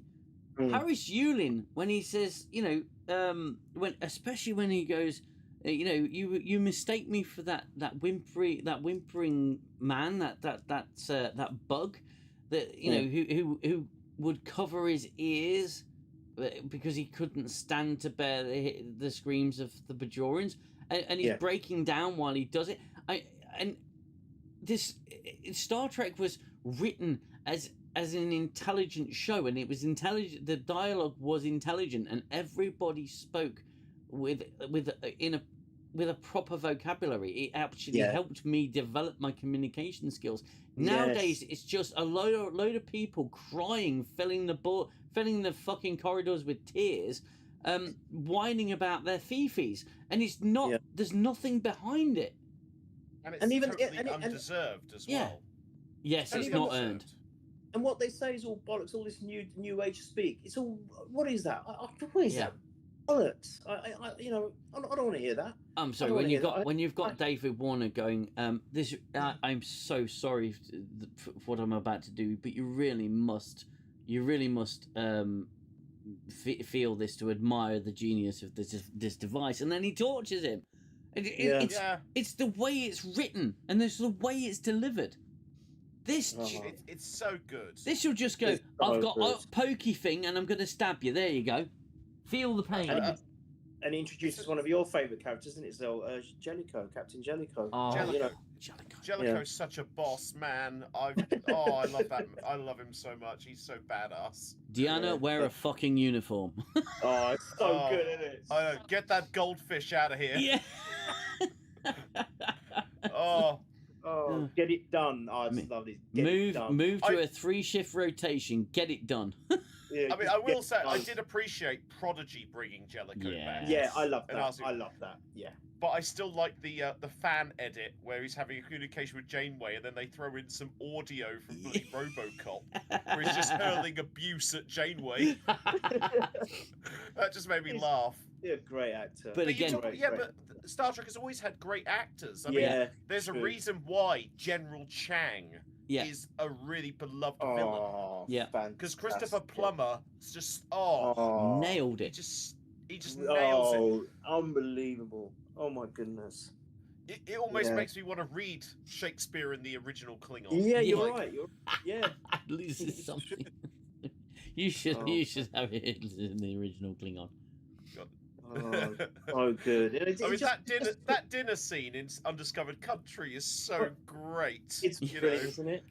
you know, when he's like they're throwing quotes out, and Chang's like, you know, we need room to expand, to grow, and then Kirk just Hitler. goes Hitler, 1938, and Spock looks like he's gonna shit himself. Because I'm like, dear God, Jim, stop. It's so well done, isn't it? It's so Yeah. brilliant. Oh my god. And all it is just it's just the way Spock raises his eyebrows so Yeah. perfectly, and it's just like, oh shit. But you know, yeah, Chain of Command is definitely a classic. Troy got in the uniform finally. Yeah, absolutely. Yeah. And the other thing with Chain of Command, I think, was an experience for everyone involved, not only the actors but the writers as well, because there's a little bit of self-reflection. Certainly, with regards to the Next Generation, the whole idea of the Enterprise D being this family liner, and suddenly getting a captain that's so drastically different that doesn't have time to get to know the fucking crew. He's got a mission to get on with. He's got a job to do. He's got lives that depend on him. He's got the weight of war on his shoulders, or potential war on his shoulders, and you just go. It's kind of, it is self-reflective for people like Riker. It really shows Riker up. It shows Riker up massively as this kind of spoiled child. Yeah. And But that's why I like Jellicoe, because he was the perfect. I love that scene where he acts all angry at the Cardassians, steps outside with Troy and Riker, and goes, right, give him an hour or so, tell him I'm unhinged, tell him I'm a bit crazy, you know. And I'm like, this guy's a genius. Like, he's already worked it out. He's just gone in there and been Martin Riggs, and that's it. He's just left. Yeah. It's just, you want to get crazy? And he's the unsung hero of the episode, because he's the one who saves Picard. He's the one who prevents war. Yeah. He got it done. And he walks out. He got it done, didn't he? He got it done. And then he just leaves without even a thank you or a goodbye. Yeah. I've done my job. I've done my mission. Yeah. It shows a teeny bit of emotion. He goes, "It's been an honor." Remember, right at the end, it's been an honor. Yeah. And that's it. I thought he was brilliant. I thought he was brilliant. Sod it. Get rid of the Frenchman. Like, just keep Jellicoe. Sod it. I honestly, if they, you know, because you see it on Facebook, the Star Trek Jellicoe, and it's like, if they did that, I would watch it. I just love it, because he would have dealt with Q so bloody quick. It would be unbelievable. He would have taken no shit, would he? He would have taken it. I'm not going to quote Shakespeare. I'm going to smack you in the face like Cisco. Get the hell off my bridge. Yeah. I don't think Q would have actually gone to him anyway. He'd be too scared of him. He would be too scared. Yeah. But you notice that you mentioned that they brought him back in Prodigy. Prodigy did it for a kids show. It did a lot of great things for Star Trek, and it also points to what I was saying earlier about Paramount not having faith in New Trek, because, and it's so blatantly obvious that anytime anyone actually creates something decent and something that people actually like and is actually respectful to the law, they just shut it down. Yeah. Yeah, well, this is why I said about Terry Metalis. Yeah. Like, I know Picard Season 3 is kind of mixed feelings in that, Yeah. the community, but it was well liked enough that people were actually asking for Terry Trek, Yeah. as they were calling Yeah, it. they were asking for Legacy, and they're still They were pissed off asking they for didn't Legacy. get it. Yeah. And now he's gone to work with Marvel because they basically Kurtzman didn't want him around anymore. Yeah. Idiot, what on earth? And I want to see Ed Spieler again. Mm-hmm. I want to see I want to see Mr. Crusher again. Everything good has been shut down. Prodigy, Hemmer, Lorca, Shaw, all of it. All the good stuff from New Trek has shut down. Yeah. And we're just left with It's kind of the George R.R. Martin approach, isn't it? Yeah. You know, you like that character, well, wait until you see what I do to them. Now, I'm going to give you this one for free, guys. Right, I'll tell you what. This one's played by Sean Bean. Let's try an experiment to see if it works. Everybody just fanboy over Ortega. Yeah. See what happens. Yeah, that's good. Everybody celebrate her. Mate, She'll be killed off by arm the in end of the arm, season. skipping down the road, we shall be going. Ortega's flies the ship. Ortega's flies the ship. And then next episode, she'll be like, Ortega's is dead. She tried to park the ship. Yeah. She got distracted by one of Scotty's alarms and just crashed into It was the supernova. reverse beeper. Just letting you know you're about to hit something. Yeah. Guys, right, I'm gonna. My battery's mate, about to die. To be fair, I'm gonna pretty much end the stream here, guys. I know it's a bit abrupt, but to be honest, it's getting late, and I'm not used to this. But this has been a right laugh. This has been so much fun, and I'm glad you guys are back on 10 Forward, and I do hope that you'll join us next time. Just on next time, it may have to be a different day, or the show might not happen. We are actually out next Friday, Okay. so I don't know whether to probably reschedule it for Sunday night, but even if it's a solo stream, if you guys can't make it, it might be Sunday evening a little bit earlier. But we'll see how it marries up. The video will be going out a lot earlier in the day because I'm off for a few weeks now, so I can get it out earlier. So the next Strange New Worlds video will be out earlier.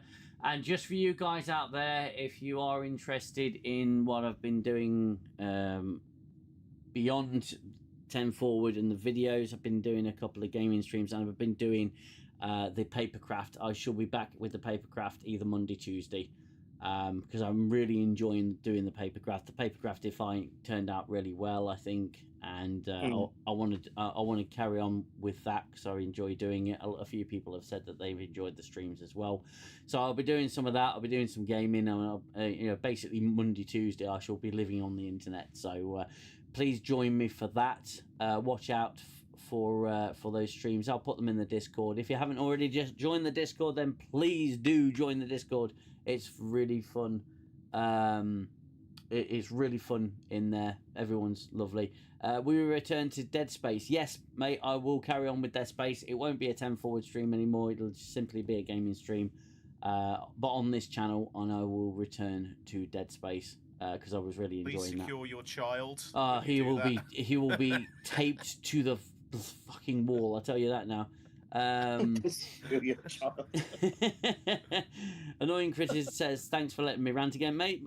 You're always welcome. Comments are always welcome. Thank you guys for all the likes on the stream. Like I say, do return to the channel on Monday. I will be doing stuff on Monday and Tuesday. I've even just sort of requested the time, and I've told the family not to expect much from me those days. We have someone new in the chat, Matteo Vincent, Portland here. Mate, we are just wrapping up, so feel free to skip back to the beginning and watch the whole stream. Don't forget to like and subscribe to the channel. We're up to 31 likes on this stream. That is quite rare for a 10 Forward, so thank you to everyone. Thank you, Gooner, for being here. Thank you, Xell. Thank you to Watch Nerd. Thank you to everybody, guys. Any closing thoughts? Just thanks for having me on as always, and really enjoyed it. And lovely to see Xell back, and lovely to have Watch Nerd on earlier. Yeah, just great, and thank you all. It's good to be back. It's good to hear to share with you all. Thank you so much to everybody who's joined us for this wonderful conversation. It's definitely been great therapy, I think. Yeah. Yeah, it's magic. Absolutely magic. Thanks, everybody. Look after yourself. I will see you in the next stream on Monday. Take care. Bye-bye for now.